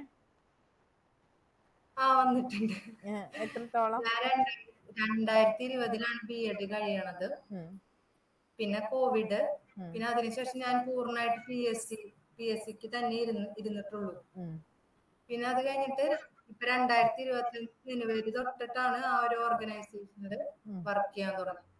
ഓക്കെ, കുഴപ്പമില്ല. കോവിഡിന്റെ ഗ്യാപ്പ് പിന്നെ പഠിക്കുമായിരുന്നല്ലോ അല്ലെ? അല്ലാതെ വെറുതെ ഇരുന്നിട്ടില്ലല്ലോ? ഇല്ല, കംപ്ലീറ്റ്ലി PSCക്ക് വേണ്ടി പഠിക്കുക. ഓഫ്ലൈൻ ക്ലാസ്സസ് ആയിരുന്നു. അപ്പൊ അങ്ങനെ പരമാവധി നമ്മൾ ഇടുന്ന ടോപ്പിക്സ്, ടീച്ചറിന്റെ പരിമിതികൾ പറഞ്ഞാണ് ഗ്രൂപ്പിൽ ജോയിൻ ചെയ്തിരിക്കുന്നത്. എങ്കിലും കഴിവിന്റെ പരമാവധി ആ ടൈമിൽ നമുക്ക് ബ്രേക്ക് കിട്ടുമെന്ന് നോക്കുക. അത് പറ്റുന്നില്ല എന്നുണ്ടെങ്കിൽ അതാത് ദിവസം തന്നെ ടീച്ചർ ഫ്രീ ആവുന്ന സമയത്ത് ഈ ടോപ്പിക്കുകൾ കൃത്യമായി പ്രിപ്പയർ ചെയ്ത് വോയിസുകൾ ഇടുക. ഞാനിപ്പോ നേരത്തെ ഒരാഴ്ചത്തെ ഫുള്ള് നമ്മളിപ്പോ ടോപ്പിക് ഇട്ടിട്ടുണ്ടല്ലോ. അപ്പൊ ടീച്ചർ ഫ്രീ ആവുന്ന സമയത്ത് ഓരോ നോട്ട്സും അങ്ങ് പ്രിപ്പയർ ചെയ്ത് വെക്കാം, ടോപ്പിക്സ്. അപ്പൊ അങ്ങനെ പ്രിപ്പയർ ചെയ്ത് വെക്കുമ്പോൾ എല്ലാവരും ഒരു ടോപ്പിക്ക് തന്ന് അതേക്കുറിച്ച് നോട്ട്സ് തയ്യാറാക്കുമ്പോൾ കുറച്ച് സ്ഥലം കൂടി വിടണം. അതായത് ബാക്കിയുള്ളവര് നോട്ട്സുകൾ ഷെയർ ചെയ്യുമ്പോൾ നിങ്ങൾക്ക് അഡീഷണൽ പോയിന്റ്സ് കിട്ടും. അത് എഴുതി വെക്കാനും ഞാൻ മോഡൽ വോയിസ് ഇടുമ്പോൾ അതിൽ നിന്ന് എഴുതിയെടുക്കാനും ഒക്കെ ഉള്ള രീതിയിൽ പേജസ് കണക്കാക്കി വേണം ടോപ്പിക്സ് എഴുതാൻ. കൃത്യമായി വളരെ നീറ്റായിട്ട് ആ നോട്ട് ബുക്ക് കൃത്യമായി കീപ്പ് ചെയ്യുക കേട്ടോ. ഡിസ്കഷൻ നോട്ട് ബുക്ക് അതിന്റെ ഒരു വശത്ത് നമ്മൾ ഈ തരുന്ന ടോപ്പിക്കുകൾ എഴുതാനും മറുവശത്ത് ഇങ്ങനെ ഫാക്കൽറ്റി ക്ലാസ് ഇതുപോലെ ഗൂഗിൾ മീറ്റ് ഒക്കെ വരുമ്പോൾ നിങ്ങൾക്ക് ഷോർട്ടായിട്ട് എഴുതാൻ മറുവശം തന്നെ ഉപയോഗിക്കാം. ഡിസ്കഷൻ ടോപ്പിക്സ് ഒരു സൈഡിൽ തന്നെ കിടക്കട്ടെ. അതായത് നമ്മൾ എത്രത്തോളം ടോപ്പിക്കുകൾ കവർ ചെയ്തെന്നും ഗൂഗിൾ മീറ്റിൽ കിട്ടിയ കാര്യങ്ങൾ എന്തൊക്കെയാണെന്നും ഒക്കെ നിങ്ങൾക്ക് അപ്പം മനസ്സിലാവും. പെട്ടെന്ന് ഇതൊന്ന് എടുത്ത് നോക്കാൻ എളുപ്പമാണത് കേട്ടോ. അപ്പൊ അങ്ങനെ അതുപോലെ ന്യൂസ് പേപ്പർ ബുക്ക് അത് കൃത്യമായി ചെയ്യണം, അന്നന്ന് തന്നെ ചെയ്യാനായിട്ട് ശ്രദ്ധിക്കാം. അതെങ്ങനെയാണെന്നൊക്കെ ഗ്രൂപ്പിൽ ഞാൻ ഇട്ടിരുന്നു.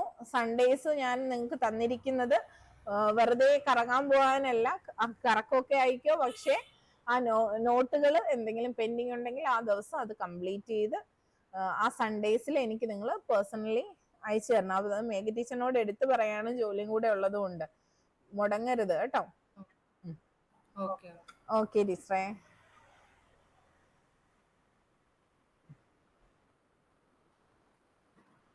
സൂര്യ ടീച്ചറെ ഒന്ന് ഓൺ ചെയ്തോളൂ.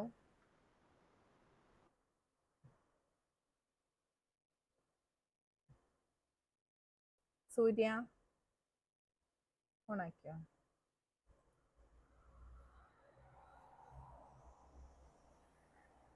സൂര്യ ഓക്കെ. മൈക്കും കൂടി കേൾക്കാമോ? ഓക്കെ. എവിടെയാണ് സ്ഥലം? കോഴിക്കോട് ജില്ലയിലെ കൊയിലാണ്ടിക്ക് അടുത്താണ്. അപ്പൊ നേരത്തെ ഷീൻ ടീച്ചറും കൊയിലാണ്ടി ആണെന്ന് തോന്നുന്നല്ലോ സ്വന്തം സ്ഥലം. ടീച്ചറെ, സൂര്യ ടീച്ചറെ പിന്നെ ക്ലാസ് റൂം നമ്മൾ അധ്യാപിക ഒരു ക്ലാസ് റൂമിൽ നിൽക്കുമ്പോ മറ്റ് ക്ലാസ്സുകളിലെ അധ്യാപകർ കൂടുതലും ശ്രദ്ധിക്കുക അപ്പുറത്തെ ക്ലാസ് അച്ചടക്കം ഉള്ളതാണോ എന്നൊക്കെ ഉള്ളതാണ് അല്ലേ? അവിടെ ടി വി ഓൺ ആണോ ടീച്ചറെ? ടി വി അല്ല ടീച്ചറെ, ഇവിടുന്ന് എന്തോ ഒരു ഫംഗ്ഷൻ ഉണ്ട് നമ്മുടെ അവിടെയുള്ള ജംഗ്ഷനിൽ, അതുകൊണ്ടാണ്. മൈക്കിന്റെ സൗണ്ട് ആണോ? മൈക്കിന്റെ സൗണ്ട്. സാരല്ല. അപ്പൊ അങ്ങനെയാണെങ്കിലേ ഈ ക്ലാസ് മുറി നിയന്ത്രണ വിധേയമാകേണ്ടതുണ്ടോ? ക്ലാസ് മുറികള് നിയന്ത്രിക്കേണ്ടതായിട്ടുണ്ടോ എന്താണ് ടീച്ചറിന്റെ അഭിപ്രായം? അധ്യാപിക ക്ലാസ്സിൽ ഇല്ലാത്ത സമയത്താണോ ടീച്ചറെ? ഏത് സമയത്താണേലും ക്ലാസ് മുറികൾ നിയന്ത്രിക്കേണ്ട ആവശ്യമുണ്ട് എന്നാണ് എനിക്ക് തോന്നിയിട്ടുള്ളത്. ടീച്ചിങ് പ്രാക്ടീസിനൊക്കെ പോകുന്ന സമയത്ത് നമ്മള് ക്ലാസ്സിൽ കയറുന്ന സമയത്ത് ക്ലാസ് എടുക്കുന്ന സമയത്താണെങ്കിലും അല്ലാണ്ട് ഫ്രീ ടൈമിൽ ഇപ്പൊ അപ്പുറത്തെ ക്ലാസ്സിൽ നിന്നാണെങ്കിലും നന്നായിട്ട് ഡിസ്റ്റർബൻസ് ഉണ്ടാകുന്ന സമയത്ത് അത് മറ്റുള്ള ക്ലാസ്സിലെ ടീച്ചേഴ്സിനൊക്കെ ബുദ്ധിമുട്ടുണ്ടാവുന്നുണ്ടല്ലോ. നമ്മളിപ്പോ ക്ലാസ് എടുക്കുവാണെങ്കിലും അത് നമുക്ക് നമ്മൾ പറയുന്ന കാര്യങ്ങൾ കൃത്യമായിട്ട് കൺവേ ചെയ്യാനും ബുദ്ധിമുട്ടാണ്. അതുകൊണ്ട് ക്ലാസ് മുറികൾ നമ്മൾ കൺട്രോൾ ചെയ്ത് നമ്മളൊരു നിയന്ത്രണത്തിലായിരിക്കണം. ക്ലാസ് മുറികൾ നിയന്ത്രണ വിധേയമാകണം എന്നാണ് എൻ്റെ അഭിപ്രായം. അത് അച്ചടക്കത്തിന്റെ ഭാഗമാണ്. മറ്റുള്ള ക്ലാസ്സുകൾക്ക് ബുദ്ധിമുട്ടുണ്ടാകാത്ത തരത്തിലും അതുപോലെ തന്നെ ഒരു അധ്യാപിക ഉള്ളപ്പോൾ അധ്യാപിക പറഞ്ഞു കൊടുക്കുന്ന കാര്യങ്ങൾ എല്ലാ കുട്ടികളിലേക്കും എത്തത്തക്ക രീതിയിലുമുള്ള ഒരു സ്വസ്ഥമായ അന്തരീക്ഷം ക്ലാസ് മുറികളിൽ സൃഷ്ടിക്കപ്പെടണമെന്നാണ് എൻ്റെ അഭിപ്രായം. അതിന് ഇത്രയും വലിച്ചു നീട്ടാതെ പറയാൻ പറ്റണം. അത് കഴിഞ്ഞ് അടുത്ത ചോദ്യം, അങ്ങനെയാണെങ്കിൽ എങ്ങനെയാണ് ക്ലാസ് റൂം നിയന്ത്രിക്കേണ്ടത്? ക്ലാസ് റൂം നിയന്ത്രിക്കേണ്ടത് എന്റെ അഭിപ്രായത്തിൽ ഒരു അധ്യാപികയോടുള്ള ഒരു ബഹുമാനത്തിൽ നിന്ന് വേണം കുട്ടികൾക്ക് അത് പാലിക്കാൻ തോന്നാൻ വേണ്ടിയിട്ട്. അല്ലാതെ ഒരു അധ്യാപിക വടിയെടുത്തിട്ട് ആരെങ്കിലും നിർബന്ധിച്ച് അനുസരിപ്പിച്ചിട്ട് അങ്ങനെ ഒരു നിയന്ത്രണം ക്ലാസ്സിന് വേണമെന്ന് എനിക്ക് തോന്നുന്നില്ല. ഒരു അധ്യാപികയോടുള്ള ഒരു ബഹുമാനം കൊണ്ട് കുട്ടികൾ സ്വയം അത് പാലിക്കുന്ന തരത്തിലുള്ളതായിരിക്കണം എന്നാണ് എന്റെ അഭിപ്രായം. നമ്മളിപ്പോ പ്രൈമറി ക്ലാസ്സിലുള്ള കുട്ടികളെ വടിയെടുത്ത് പേടിപ്പിച്ചാല് ഏത് കുട്ടിയാണെങ്കിലും പേടിക്കും. അത് ഓക്കെ, അധ്യാപികയുടെ അധ്യാപികയോടുള്ള ബഹുമാനത്തിൽ നിന്ന് കുട്ടി നിയന്ത്രണ വിധേയമാകണം എന്ന് ടീച്ചർ പറയും. എങ്ങനെയൊക്കെ നമുക്ക് ക്ലാസ് റൂം നിയന്ത്രിക്കാം എന്നുള്ളതിനെ കുറിച്ച് പറയുക. ബഹുമാനം പിടിച്ചു വാങ്ങാൻ പറ്റില്ല, ബഹുമാനം കിട്ടത്തക്ക രീതിയിൽ നമുക്ക് പെരുമാറാം. അടുത്തത് മറ്റെന്തൊക്കെ ബോധപൂർവമുള്ള മറ്റെന്തൊക്കെ പ്രവർത്തനങ്ങളിലൂടെ ഒരു ക്ലാസ് റൂമിനെ നിയന്ത്രണ വിധേയമാക്കാം? കുട്ടികളോട് നമ്മൾ കൃത്യമായിട്ട് കാര്യങ്ങൾ അത് വിശദീകരിച്ച് പറഞ്ഞു കൊടുക്കുക. അതിൻ്റെ ഉള്ള ബുദ്ധിമുട്ടുകൾ എന്തൊക്കെയാന്നുള്ള കാര്യങ്ങൾ നമ്മൾ അത് കുട്ടികളെ ബോധവൽക്കരിക്കുക. കഴിഞ്ഞു. എന്തെങ്കിലും ഒരു ഉത്തരം പറഞ്ഞപ്പോ തീർന്ന? ഞാൻ ചോദിക്കട്ടെ, നമ്മളെ ഉപദേശിക്കുന്നത് നമുക്ക് ഇഷ്ടമാണോ? ഉപദേശം കേൾക്കാൻ ഇഷ്ടമല്ല. കുട്ടികൾക്ക് ഒട്ടും ഇഷ്ടമല്ല. അപ്പൊ അവര് അത് തിരിച്ചറിയണം അല്ലേ? പ്രശ്നങ്ങൾ തിരിച്ചറിയാനുള്ള അവസരങ്ങൾ നമുക്ക് കൊടുക്കാം. ഇനിയും ഉണ്ട്, ഒരുപാട് കാര്യങ്ങൾ അതിനകത്തുണ്ട്.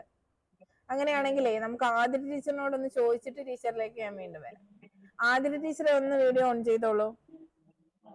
പറഞ്ഞു. കുട്ടികളെ ഉപദേശിച്ച് നിയന്ത്രിക്കാൻ നമുക്ക് സാധിക്കില്ല. അപ്പൊ നമുക്ക് ചെറിയ പൊടിക്കൈ എന്ന രൂപത്തില് കുറെ ട്രിക്കി ക്വസ്റ്റ്യൻ, മാത്സിന്റെ ക്വസ്റ്റ്യൻസും അതുപോലെ തന്നെ ഈ ചെറിയ ചെറിയ കഥാപുസ്തകങ്ങൾ അവർക്ക് നൽകിയോ, പിന്നെ പാട്ടുകൾ, കവിത രചിക്കാൻ പറയുന്നതും ഇത്തരം പ്രവർത്തനങ്ങളുടെ കുട്ടിക്ക് അതിൽ ഇൻവോൾവ് ആവുകയും ചെയ്യും. മറ്റ് ക്ലാസ്സിൽ അധ്യാപികക്ക് ക്ലാസ് എടുക്കാൻ സാധിക്കുന്നതാണ്. അതാണ് എനിക്ക് ഒന്നാമത് തോന്നിയത്. അത് ടീച്ചർ ഈ പറയുന്നതൊക്കെ ഫ്രീ പീരീഡ് കിട്ടുന്ന ക്ലാസ്സുകളെ കുറിച്ചിട്ടാണ്. ഫ്രീ പീരീഡ് നമ്മളെ ക്ലാസ്സിന്റെ തൊട്ടടുത്ത ക്ലാസ്സിലാണെങ്കിൽ നമുക്ക് എന്തായാലും സ്വാഭാവികമായിട്ട് ഒരു ഡിസ്റ്റർബൻസ് ആവും. പക്ഷെ അത് അവരോട് പോയിട്ട് അത് ഉപദേശിച്ച് അവർ നിയന്ത്രിക്കാൻ പറ്റാത്തൊരു കാര്യമാണ്. അപ്പൊ നമുക്ക് ചെയ്യാൻ പറ്റുന്ന എന്ന് വെച്ചാൽ ഈ നമുക്ക് ഒരു പൊടിക്കൈ എന്ന രൂപമാണ് നമ്മളെ അടുത്ത് കുറെ ക്വസ്റ്റ്യൻസും ഗെയിംസ് ഒക്കെ ഉണ്ടാവും. അപ്പൊ ആ ഒരു ക്ലാസ് പോയിട്ട് നമുക്ക് ചെറിയ ചെറിയ ട്രിക്കി മാത്സ് കൊടുക്കുക, ഈ ബോർഡ് മേലെ എഴുതിയിട്ട്. അതുപോലെ തന്നെ ചെറിയ ചെറിയ ഒരു കഥയുടെ ഹിന്റ് ആദ്യം കൊടുത്തിട്ട് ബാക്കി അവരെ കൊണ്ട് പൂർത്തിയാക്കിക്കാൻ പറയാം. അപ്പൊ അവർക്കൊരു അവർ സർഗാത്മക അത് ഇൻക്രീസ് ചെയ്യുന്ന ഒരു രചനയായിട്ട് മാറും. ഇത്തരം പ്രവർത്തികളൊക്കെ നമുക്ക് ക്ലാസ്സിൽ ചെയ്യാവുന്നതാണ്. അല്ലാതെ നമ്മുടെ ക്ലാസ്സിലാണെങ്കിലും നമ്മുടെ ക്ലാസ്സില് നിയന്ത്രണ വിധേയമാക്കാനായിട്ട് അധ്യാപികക്ക് എന്തൊക്കെ ചെയ്യാനാകും?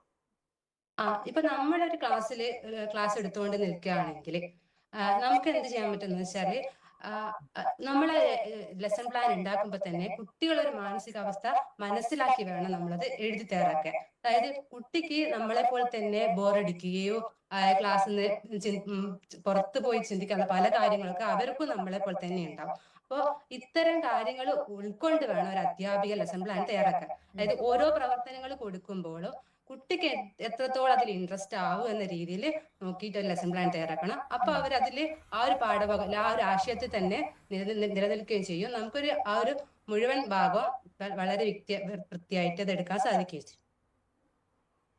അപ്പൊ ഓക്കെ, ലെസൺ പ്ലാൻ. പിന്നെ വേറെ എന്തെങ്കിലും?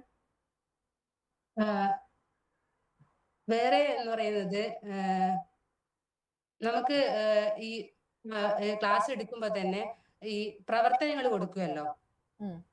പ്രവർത്തനങ്ങൾ കൊടുക്കുമ്പോൾ ചില പ്രവർത്തനങ്ങൾ നമുക്ക് ഈ ഗെയിം പോലെയെല്ലാം ആക്കി കണ്ടക്ട് ചെയ്യാം. അപ്പൊ അവർക്ക് കുറച്ചുകൂടി അത് ഇൻട്രസ്റ്റിംഗ് ആക്കാൻ സാധിക്കും എന്ന് പറയുന്നത്.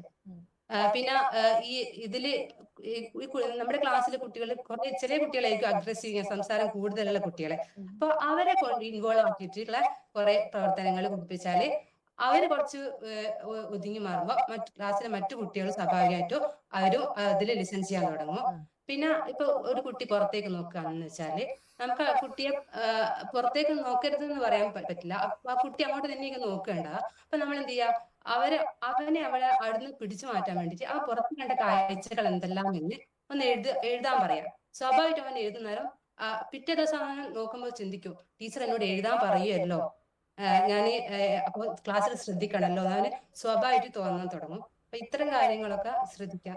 നമുക്ക് ശ്രദ്ധിച്ചാല് ക്ലാസ് ഒരു അപ്പൊ നമ്മുടെ അച്ചടക്കത്തോടെ ക്ലാസ് പോകും. മുന്നോട്ട് പോകണ്ടേ എഴുതാൻ പറയുമ്പോ? സ്വാഭാവികമായിട്ടും നമ്മുടെ ക്ലാസ്സിൽ കുറച്ച് സമയം പോകും. എന്നാലും ആ എഴുതാൻ പറയുന്ന സമയത്തല്ലേ പറയാൻ പറഞ്ഞാലും ആ ഒരു സമയത്ത് കുട്ടിയുടെ ഒരു ചിന്തയും അതിൽ നിന്ന് രൂപപ്പെടുന്നില്ലേ ചെറിയ രീതിയിൽ. അപ്പൊ ഒരു മറ്റു കുട്ടികളുടെ പഠന സമയം മറ്റു കുട്ടികളെ പഠന സമയം എന്ന് പറഞ്ഞാൽ ഇതൊരു മറ്റേ ഗ്രൂപ്പ് വർക്ക് കൊടുത്തതിന് ശേഷം ഈ കുട്ടിയോട് ഇത്ര ആശയങ്ങൾ നമുക്ക് ഇൻഡിവിജ്വൽ ആയിട്ട് കൈമാറുന്ന, അപ്പൊ മറ്റുള്ള കുട്ടികൾക്ക് അത് ഡിസ്റ്റർബൻസ് ആവില്ല. ഓക്കെ, നമുക്ക് ടീച്ചർ പറഞ്ഞതിനകത്ത് കുറച്ച് പോയിന്റ്സുകൾ ഉണ്ട്. പിന്നെ അത് നമുക്ക് ടീച്ചർ പറഞ്ഞതുപോലെ തന്നെ ഇപ്പൊ അടുത്തുള്ള ക്ലാസ് റൂമുകളാണെങ്കിൽ നമുക്ക് അവിടെ പോയി കൊടുക്കുന്നതിന് നമുക്ക് എന്ത് വേണമെങ്കിലും ചെയ്ത് അവരെ ഒന്ന് നിയന്ത്രണ വിധേയമാക്കാം. ടീച്ചർ പറഞ്ഞ പോലെ ഗെയിംസിലൂടെ അല്ലെങ്കിൽ ചെറിയ പിന്നെ ആക്ടിവിറ്റീസ് ഒക്കെ കൊടുത്ത് നമുക്ക് അവരെ നിയന്ത്രണ വിധേയമാക്കാം. അവർക്ക് ഇഷ്ടമുള്ള കാര്യങ്ങൾ ചെയ്യാൻ അവരെ അനുവദിക്കാം അല്ലെ. ഒന്നും അല്ലെങ്കിൽ നമുക്ക് അവർക്ക് കായിക പഠനത്തിനുള്ള സമയവും സാധനങ്ങളും കൊടുത്തുകൊണ്ടാണെങ്കിൽ പോലും നമുക്ക് അവിടെ നിയന്ത്രണ വിധേയമാക്കാം. പക്ഷെ അവനവന്റെ ക്ലാസ്സിലെ കുട്ടികളെ നിയന്ത്രണ വിധേയമാക്കുക എന്ന് പറയുമ്പോൾ ആ നിയന്ത്രണം ഒരിക്കലും അടിച്ചേൽപ്പിക്കുന്ന നിയന്ത്രണം ആകരുത് അല്ലെ. അടിച്ചേൽപ്പിക്കുന്ന നിയന്ത്രണമാകരുത്, നിർബന്ധിത അച്ചടക്കമാകരുത് അല്ലെ. ഇപ്പൊ ടീച്ചർ പറഞ്ഞതുപോലെ ബഹുമാനം തോന്നണം. ആ ബഹുമാനം നമുക്ക് പിടിച്ചു വാങ്ങാനാകില്ല. നമുക്ക് വെറുതെ പറയാമെന്നേ പറ്റൂ. ഇപ്പോഴത്തെ കുട്ടികളാണെങ്കിൽ തുല്യത അനുഭവിച്ചു വരുന്ന കുട്ടികളാണ് അല്ലെ. മുതിർന്നവരെന്നോ ഒന്നും വ്യത്യാസമില്ലാതെ അവരെ വ്യക്തികളായി കണ്ട് അങ്ങനെ വരുന്ന കുട്ടികൾക്ക് ഈ ബഹുമാനം എന്ത് എന്ന് പോലും അറിയാൻ ഉള്ള ഒരു വകുപ്പില്ലാത്ത തരത്തിലാണ് പോകുന്നത്. അപ്പൊ അതും കുറച്ച് അപ്രാപ്യമാണ്. എങ്കിലും നമുക്ക് മുതിർന്നവരോട് എങ്ങനെ പെരുമാറാം ഇതൊക്കെ ടീച്ചേഴ്സിന് അവരിലേക്ക് എത്തിച്ചു കൊടുക്കാവുന്നതാണ്. പക്ഷെ നമുക്ക് എങ്ങനെ ഒരു ക്ലാസ് റൂം നിയന്ത്രിക്കാം എന്ന് പറയുമ്പോൾ ആ ക്ലാസ് റൂം നിയന്ത്രണ വിധേയമല്ലാതാകുന്നത് താല്പര്യമില്ലായ്മ വരുമ്പോഴാണ് അല്ലെ. അപ്പോ കുട്ടികൾക്ക് വ്യത്യസ്തമായ പ്രവർത്തനങ്ങൾ ഉൾപ്പെടുത്തി ടീച്ചർ പറഞ്ഞതുപോലെ മാനുവൽ തയ്യാറാക്കുമ്പോൾ തന്നെ എന്ത് ചെയ്യണം, കുട്ടികളെ മനസ്സിലാക്കി നമ്മൾ മാനുവൽ തയ്യാറാക്കണം. മാനുവൽ തയ്യാറാക്കിയിട്ട് കാര്യമില്ല, പക്ഷെ നമുക്ക് അത് പ്രാവർത്തികമാക്കാൻ പറ്റണം. അപ്പൊ ക്ലാസ് റൂം എങ്ങനെയായിരിക്കണം? പ്രക്രിയാബന്ധിതവും പ്രവർത്തനാധിഷ്ഠിതവുമായ ക്ലാസ് റൂമുകളാണെങ്കിൽ നമുക്ക് ഒരുപാട് നിയന്ത്രണ വിധേയമാക്കി നമ്മുടെ ക്ലാസ്സിനെ കൊണ്ടുപോകാനാകില്ലേ? ഇത് നമ്മൾ പഠിച്ച പോയിന്റ് അല്ലേ, പ്രക്രിയാബന്ധിതവും പ്രവർത്തനാധിഷ്ഠിതവും ഒക്കെ. അപ്പൊ ആ വാക്കുകൾ വരണം. നമ്മൾ നിങ്ങളൊക്കെ പറഞ്ഞ കാര്യങ്ങൾ ഇതൊക്കെ തന്നെയാണ്. പക്ഷെ അതിനെ നമുക്ക് ചുരുക്കി ഇങ്ങനെ പറയാം. ക്ലാസ് റൂമുകൾ പ്രക്രിയാബന്ധിതവും പ്രവർത്തനാധിഷ്ഠിതവും ആകുമ്പോൾ തന്നെ ക്ലാസ്സുകൾ നിയന്ത്രണ വിധേയമാകും. അപ്പം പ്രവർത്തനാധിഷ്ഠിതമായ ക്ലാസ് റൂമുകളിൽ എപ്പോഴും കുട്ടികൾ നിരന്തരം പ്രവർത്തനങ്ങളിൽ ഏർപ്പെട്ടുകൊണ്ടിരിക്കുകയാണ്. അവര് വെറും കേൾവിക്കാരല്ല, അവർ ചെയ്തു പഠിക്കുകയാണ്. അപ്പൊ അങ്ങനെയുള്ള അവസരങ്ങൾ കിട്ടുന്നിടത്ത് മറ്റു കാര്യങ്ങളെ കുറിച്ച് ചിന്തിക്കാനോ ചർച്ച ചെയ്യാനോ ബഹളം ഉണ്ടാക്കാനോ ഒന്നുമുള്ള അവസരം ഉണ്ടാകില്ല. പിന്നെ നിങ്ങൾ അപ്പർ പ്രൈമറി ആയതുകൊണ്ട് UP ആയതുകൊണ്ട് നിങ്ങൾക്ക് കുറച്ചും കൂടെ മുതിർന്ന കുട്ടികളാണ്. അപ്പൊ അച്ചടക്കത്തിന് കുറച്ചുകൂടി എളുപ്പമാണ്. LP ആണെങ്കിലാണ് നമ്മൾ പല മാർഗങ്ങൾ വീണ്ടും താഴേക്ക് പോയി ഒരുപാട് കഷ്ടപ്പാടാണ്. ഇത് UP എന്ന് പറയുമ്പോൾ ഇച്ചിലൂടെ മുതിർന്ന കുട്ടികളായതുകൊണ്ട് തന്നെ അവർക്ക് കൊടുക്കുന്ന പ്രവർത്തനങ്ങൾ അത്തരത്തിൽ കൊടുത്തുകൊണ്ട് നമുക്ക് എന്ത് ചെയ്യാം, അവരെ നിയന്ത്രണ വിധേയമാക്കാനാകും അല്ലെ. അതുപോലെ തന്നെ ആകർഷകമായ ക്ലാസ് റൂം അന്തരീക്ഷം സൃഷ്ടിച്ചു കൊടുക്കാം.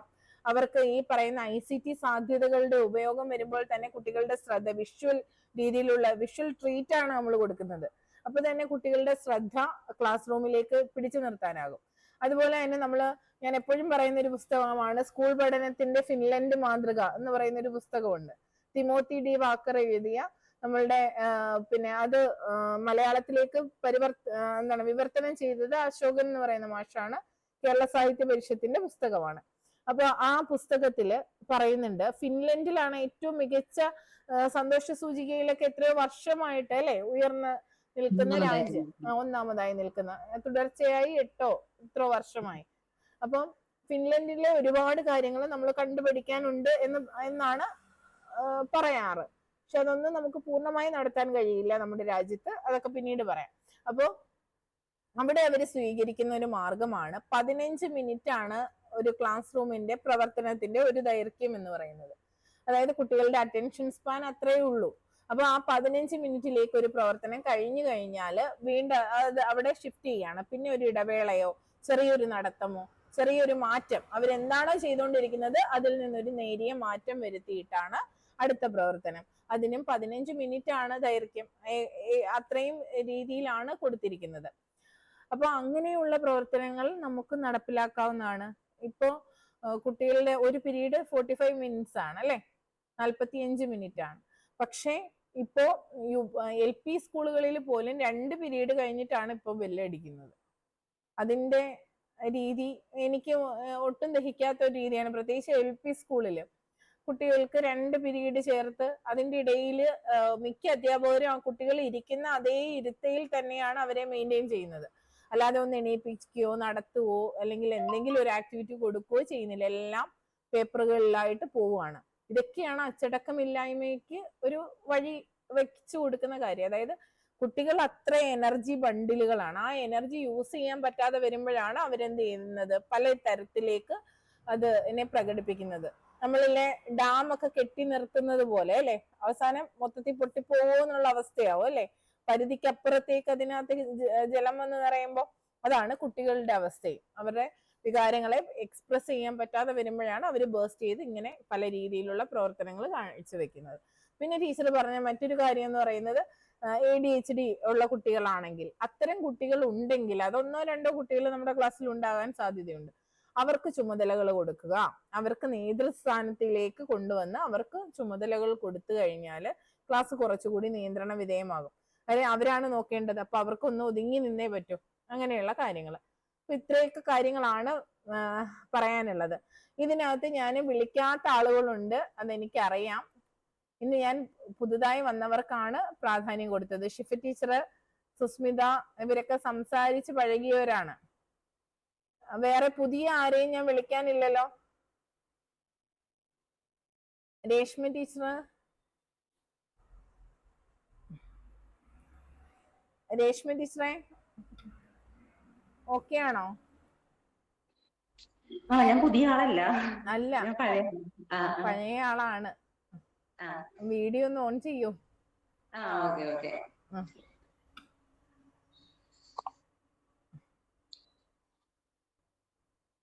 വീഡിയോ ഓൺ ആയില്ല. ഇപ്പൊ ഓണായി. ഓക്കെ. രേഷ്മ ടീച്ചറെ, ഒരു ചോദ്യം. ഈ ചോദിച്ച ചോദ്യം തന്നെയാണ് ചോദിക്കുന്നത്. ടീച്ചറിന്റെ ശക്തി എന്താണ്? ശക്തി എന്താണ്? രേഷ്മ ടീച്ചറിന്റെ പോസിറ്റീവ് എന്താണ്? ഇതിനിടെ എത്ര പ്രാവശ്യം എണീറ്റ് പോയി? ഇല്ല, പോയില്ല. ഞാൻ പറഞ്ഞിട്ടുണ്ടായിരുന്നു, മൊബൈലും കൊണ്ടുപോയി. ശക്തി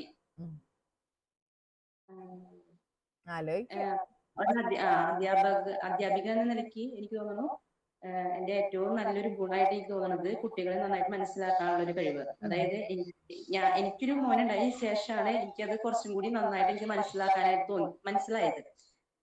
അപ്പോൾ ഞാൻ ആകെ 1 വർഷം മാത്രമാണ് സ്കൂളിൽ വർക്ക് ചെയ്തേക്കുന്നത്. പക്ഷെ ഇനി എനിക്ക് വർക്ക് ചെയ്യുമ്പോൾ അത് നന്നായിട്ട് അതിനേക്കാൾ കൂടുതൽ ഞാൻ അന്ന് കുട്ടികളെ എങ്ങനെ മാനേജ് ചെയ്തോ അതിനേക്കാൾ നന്നായിട്ട് എനിക്ക് ഇനി വരുന്ന കുട്ടികളെ മാനേജ് ചെയ്യാനായിട്ട് കഴിയും. അത്രയ്ക്ക് എനിക്ക് കുട്ടികളെ കയ്യിലെടുക്കാനുള്ള ഒരു ശേഷി നന്നായിട്ടുള്ളതായിട്ടാണ് എനിക്കൊരു ആ ഒരു കോൺഫിഡൻസ് ഉണ്ട്. അത് മാത്രമല്ല, ഒരു അധ്യാപകൻ എന്ന നിലയ്ക്ക് നമ്മൾ പഠിപ്പിക്കുന്ന ഒരു സബ്ജക്ട് ഇപ്പൊ UP-യിലാവുമ്പോൾ ഒരുവിധം സബ്ജക്റ്റും നമുക്ക് അറിഞ്ഞിരിക്കണം.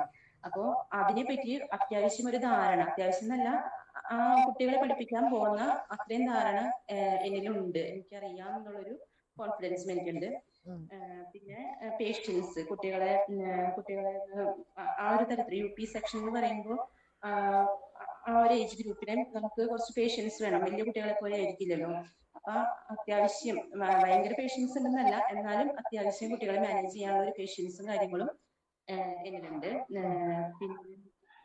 പിന്നെ കോൺഫിഡൻസ്, കമ്മ്യൂണിക്കേഷൻ സ്കില്ല്, ഇതൊക്കെ ഒരുവിധം ഉണ്ട്. പിന്നെ നമുക്ക് കുട്ടികളെ കയ്യിലെടുക്കാൻ വേണ്ട അത്യാവശ്യം കുറച്ച് കലകള്, കാര്യങ്ങൾ, ഇപ്പൊ പാട്ട് പാടാനും ഡ്രോയിങ്ങിനും അങ്ങനെ അത്യാവശ്യം കുട്ടികളെ കയ്യിലെടുക്കാനുള്ള കുറച്ച് കാര്യങ്ങളൊക്കെ ആ ഒരു കഴിവുകളും ഒരു അധ്യാപിക എന്ന നിലയ്ക്ക് എനിക്കുണ്ടെന്നാണ് എൻ്റെ ഒരു വിശ്വാസം. അപ്പൊ അതൊക്കെ ഇനി വരാൻ പോണ ആ ഒരു സ്കൂളിൽ അല്ലെങ്കിൽ ജോലിയിലേക്ക് കയറുമ്പോൾ എനിക്കിതൊക്കെ ഭയങ്കര യൂസ്ഫുൾ ആയിട്ടായിരിക്കും വരാം. ഈ തലയുടെ ഈ സ്പ്രിങ് ഇച്ചിരി കുറയ്ക്കാൻ പറ്റുമോ? അതെ, അത് ഞാനിപ്പോ ടീച്ചറെ പിൻ ചെയ്ത് വെച്ച് ഒന്നുകൂടി നോക്കുമായിരുന്നു. അതെ, എന്താണ് വിഷയം എന്ന് എനിക്ക് പറഞ്ഞു തരാൻ അങ്ങോട്ട് പറ്റുന്നില്ല. ഞാൻ പറഞ്ഞാൽ എങ്ങനെ എടുക്കുന്നേന്ന് പറയാൻ പറ്റത്തില്ല. നമ്മൾ ഈ സംസാരിക്കുമ്പോഴേ ഇപ്പൊ ഈ ഇരിക്കുന്ന ഓക്കെയാണ്, ചിരിച്ച് നല്ലതായിട്ട് പറയുമ്പോ ഓക്കെയാണ്. അല്ലാതെ ഇങ്ങനെ സംസാരിക്കുമ്പോ ഒരു ഒരു എന്താ നമ്മൾ പറയത്തില്ല, ഇച്ചിരി അഹങ്കാരം അല്ലെങ്കിൽ തലക്കനം, അതല്ലെങ്കിൽ എനിക്കിതൊക്കെ അറിയാം എന്നുള്ളൊരു ഭാവം അറിയാതെ വരുന്നോന്ന് ഒരു സംശയം. രശ്മി ടീച്ചർ സാധാരണ അങ്ങനെയല്ല, ഞാൻ അന്ന് കണ്ടപ്പോ ഇങ്ങനെയല്ല. പിന്നെ എനിക്ക് തോന്നി ഏതൊക്കെ ഫീച്ചേഴ്സ് എന്തൊക്കെയാണ് എന്ന് ഞാൻ ഇങ്ങനെ നോക്കുമായിരുന്നു. അപ്പം ഇങ്ങനെ ഓക്കെ ഇങ്ങനെയൊക്കെ പറയുമ്പോഴായിരിക്കാം അതൊന്നും. ആയിരിക്കും ആയിരിക്കും.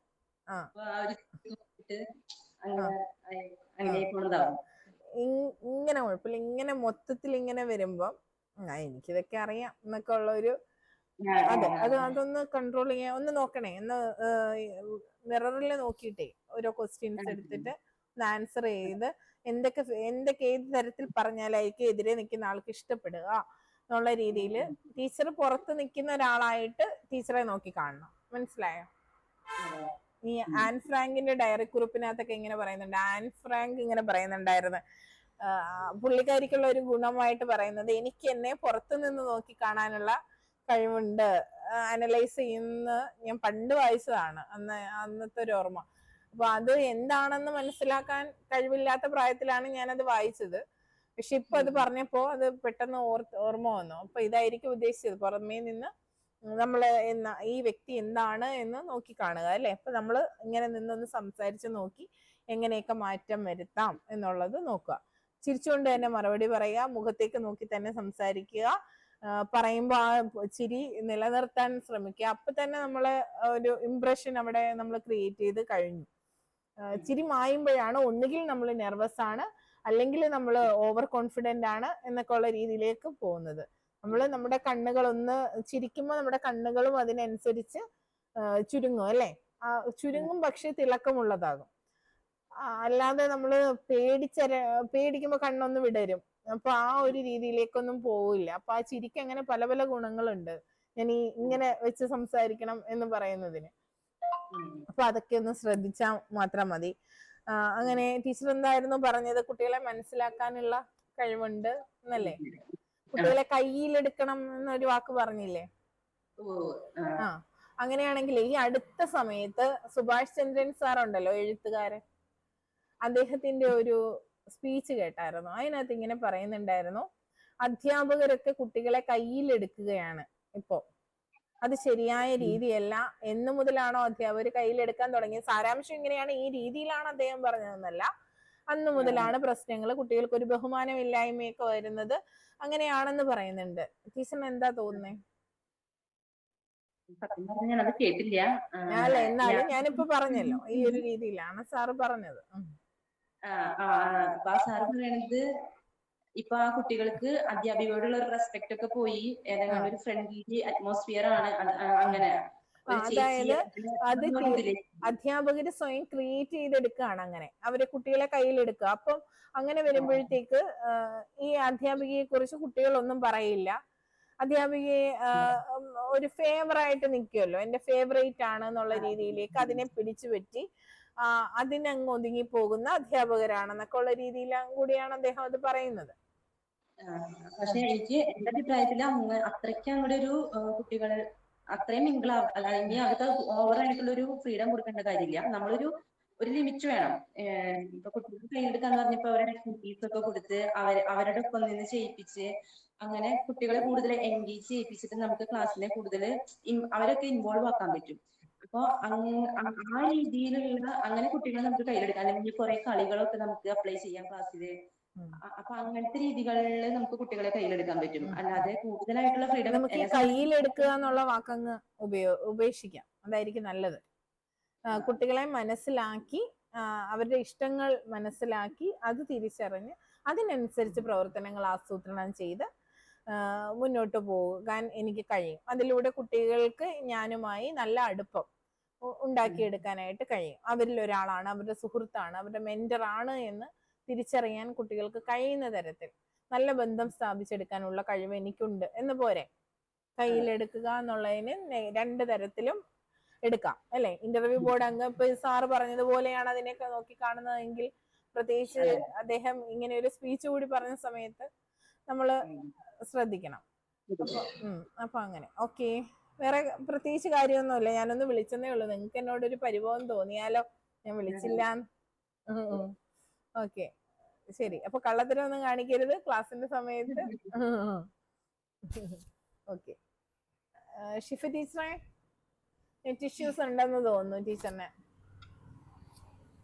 ഇല്ല മാം. ഓക്കെ ആയോ? ഓൺ ചെയ്തോടാ.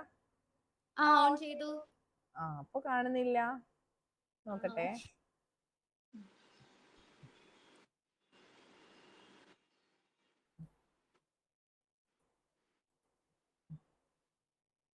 കാണുന്നില്ലല്ലോ. നിങ്ങൾക്ക് കാണാമോ ഷിഫ ടീച്ചറിനെ? കാണുന്നുണ്ട് ടീച്ചറിനെ. കാണുന്നുണ്ടോ? അപ്പൊ എനിക്കാ ഞാൻ മാമിനെ കാണുന്നില്ല. എന്ത് പറ്റി? ഇതുവരെ കണ്ടില്ല. ഞാൻ ഓണാക്കാൻ ഞാന് എല്ലാവർക്കും കാണത്തക്ക രീതിയിൽ പിൻ ചെയ്തേക്കാണ്. പക്ഷെ ഞാൻ കാണുന്നില്ല. അയ്യോ, സത്യമായിട്ട് ഞാൻ ഇവിടെ ഉണ്ട്. എന്നാ പിന്നെ പോട്ടെ, സാരല്ല. അങ്ങനെയാണെങ്കിലേ ഷിഫ ടീച്ചറെ, ഈ അധ്യാപക വിദ്യാർത്ഥി ബന്ധം എങ്ങനെയുള്ളതായിരിക്കണം? ഇപ്പൊ കാണാം എനിക്ക് കേട്ടോ. കാണുന്നില്ല. ഓക്കെ, പറഞ്ഞു. ബന്ധം പറഞ്ഞതുപോലെ ആ ഒരു നിലയിലാണ് സഹരക്ഷിതാവ് ഒരു രീതിയിലാണ് വിദ്യാർത്ഥി ബന്ധം.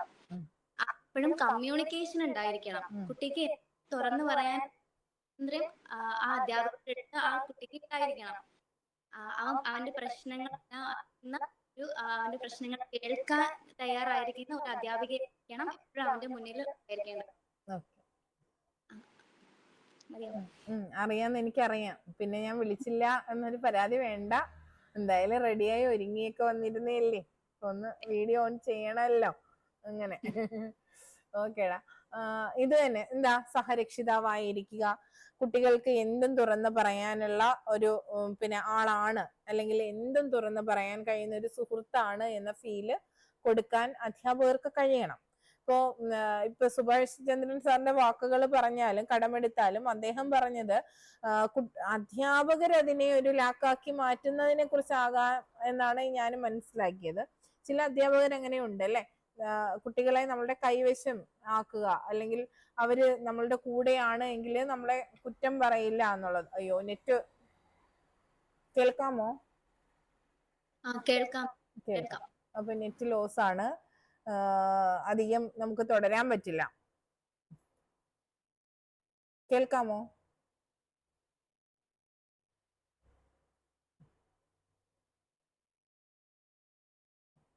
ഹലോ,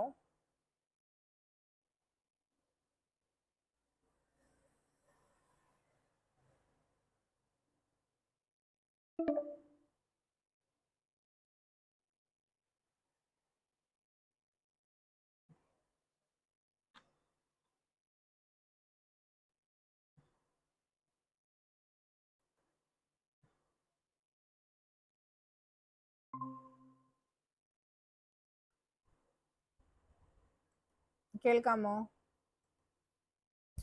ഹലോ, കേൾക്കാമോ?